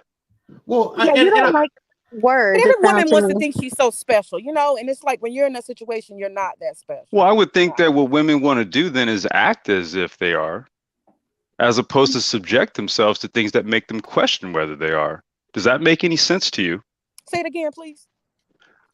I would think that women would act as that, as opposed to do things that have them question as to whether they are. Which one makes more sense? Yeah. I see what you're saying. What you're saying. Yeah. And I spent a lot of my time to answer the question. I sacrificed a lot because I spent a lot of my time proving myself, going above and beyond. I even took my husband on well, he was not my husband then, because I wanted to single and get him, you know, mostly focused on me. So I even treated him to a vacation in Jamaica out of my own funds. Like, I just wanted to be like, hey, I want to just get all of your attention for at least this one weekend. It took me a year to get to that place where he would do that. And it's not like a desperate thing. You got to compete, because a man like that doesn't have to just pick. And I got my feelings hurt when I first brought up the idea, and I'm being vulnerable here. When I first brought up the idea of being in the relationship, he was just like, nah, I'm good. And I was like, no, but don't you think we should? And he was just like, no. He was like, I got this, and that. I got so many things going on. And he didn't tell me, you know, I got these other women that I'm dealing with too. But he was honest with me. He didn't use it at that moment, but he was honest with me and said, yeah, I got other people I'm seeing, and I'm not giving that up right now. And I was just like, well, fuck it. I'm going to be here for the long run. I ain't going nowhere. Okay. You know. That's a sufficient answer. Basically, you sacrificed your comfort and sharing a man. In the sense you're obviously not comfortable with that concept. You're obviously not comfortable with things like rotation and being on one, but you sacrifice that in order to sustain the That's man. what's real. That's what's yeah, real. no, you adequately, in my opinion, you adequately answered a Freeman Journal question. Now let me see this. Mr. Shane Vicious says, "Hey May, what's your husband's view on the matter?" So I don't want to spend too much time on that, but you can answer if you like. Well, me and my husband, we have something that's kind of unique. We have a contractual kind of agreement as well. And in that agreement is a lot of things that are agreed to. And so some of the things that he expects and demands are in that contractual agreement. So, and it can be modified and changed. I know it's gonna sound weird to y'all, but it doesn't sound weird. Well, are these the sacrifices that you were speaking of? Yeah. Okay. Like certain things you can do, don't do, won't do, the conditions of the marriage, all of that stuff, contractual, absolutely, and on paper. Interesting. And it's not a prenup. It's not a prenup. So I understand what's expected of me, what to do, what not to do. Like these are the hard lines right here. Don't cross this. And also what will end the relationship. That's crystal clear, And so I operate within that every day. I know what to do and what not to do. And I love the man. I mean, he's a prize. I'm going to do exactly what he needs me to do at all times without any question because he's smart as fuck. Why wouldn't I? So let me ask you this, because in the beginning you said that you're not gonna lie. He had money, so that's what you were attracted to, the money. So did you submit to him or did you submit to the money? No, it wasn't the money. It was his brilliance that I was excited about mostly. But then when I found out that his brilliance and his intelligence and the way he's resourceful and the way that as a Black man at his age that he was at 28, all the things he accomplished, once I saw that, out in the world, he looks like a regular everyday guy. But when I got to know him and I saw how he was investing and building and all the different things, homeowner, property owner at a certain age, I was just so fucking impressed because I just didn't see it. I just didn't see it that much at that age. And so that was it. It wasn't so much, I guess you guys call that hypergamy when women are attracted to the resources and the power of a man. I guess that's part of it, but it was the intelligence. Because when a man is intelligent, you don't have to question it. What do you need to question? You see what I'm saying? Yeah, it just sounds a little, I don't know. It just sounds a man who's weird. naturally intelligent is going to naturally produce, like GameChanger is really smart. Now he got some stuff he say I don't like, but he's really smart. That's one thing I can tell you. Immediately I noticed that about him. He's brilliant. I think he uses his brain for evil, but for the most part. But anyway, he's very, very smart. And I bet you 9 times out of 10, his finances follow that brain. I bet you. Mm-hmm. That's true. I don't well, know. that's typically going to be the case with, men who have, goals or a purpose in life and, utilize that computer in their head. That was what attracted my wife to me. I'm just kind of curious about these conditions. Is the word you use, right? Yeah. You know what I do, GC. But the conditional transactional side of things, that's what I found curious. But GC, I'm gonna go ahead and drop off, man. I was listening in. I have a kid at home sick today, so I had a little bit of time. Oh, your little girl? Sorry to hear that. Yeah. She caught my bug, man. I was sick last week. GC, the weather's been crazy in Cali. And Southern Cal? I know it's been crazy here. No, I'm over in Kern, man. So I'm like north of LA. Oh, yeah. So we were catching a lot of that Bay Area shit. I heard that it's raining a lot in Southern California now. Is it true where GC's at? It's flooded the hell out. Yeah, it's flooding. We didn't get the flooding so much, but we got like the crazy ass weather and winds. So it does rain over there. Well, it sure the hell has been over the last few weeks. We've got a break, so but yeah, my kiddo caught what I had last week. Oh, hope she gets better. Yeah, she's getting better. Yeah, I just kept her out of school today. She still had a little stuffy nose, a little cough. I don't want her going, into class, and you know what I mean. Yeah, definitely. Yeah. But before you leave, you have any final thoughts? Because he's doing his final thoughts. No, not particular. I said what I said. Yeah, I don't have any final thoughts. Okay, I appreciate you, brother. All right, man. You guys have a good one. You too. You too. All right, and speaking of appreciation, James, I appreciate you, brother. It says James W. He says, for enjoying the video, my brother. Okay, appreciate you. All right, and let's see, who else we got? Let me just check for super chats before I wrap up.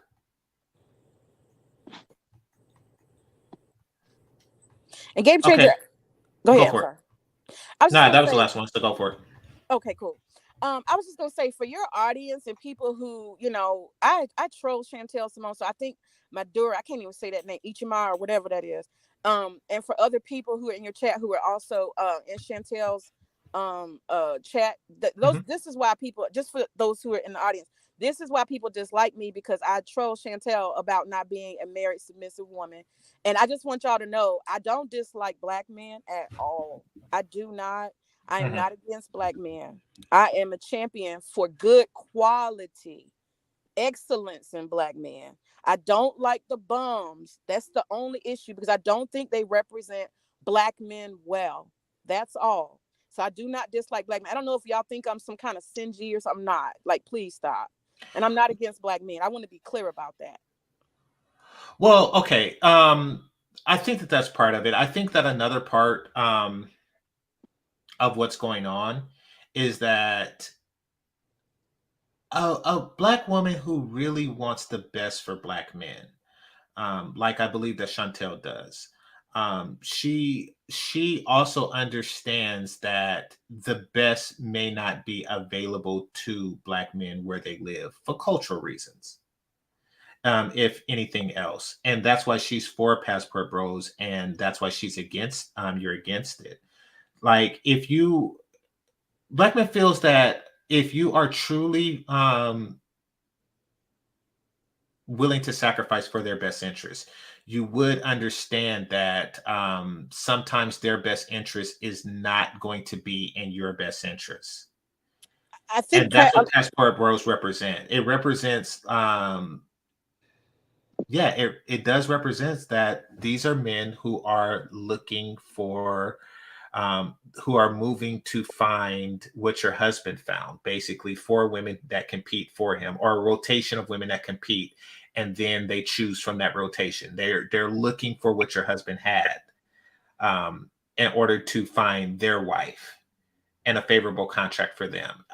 And, women like Melody and Chantel, they don't really see anything wrong with that, because they understand that it's in a man's best interest to do so.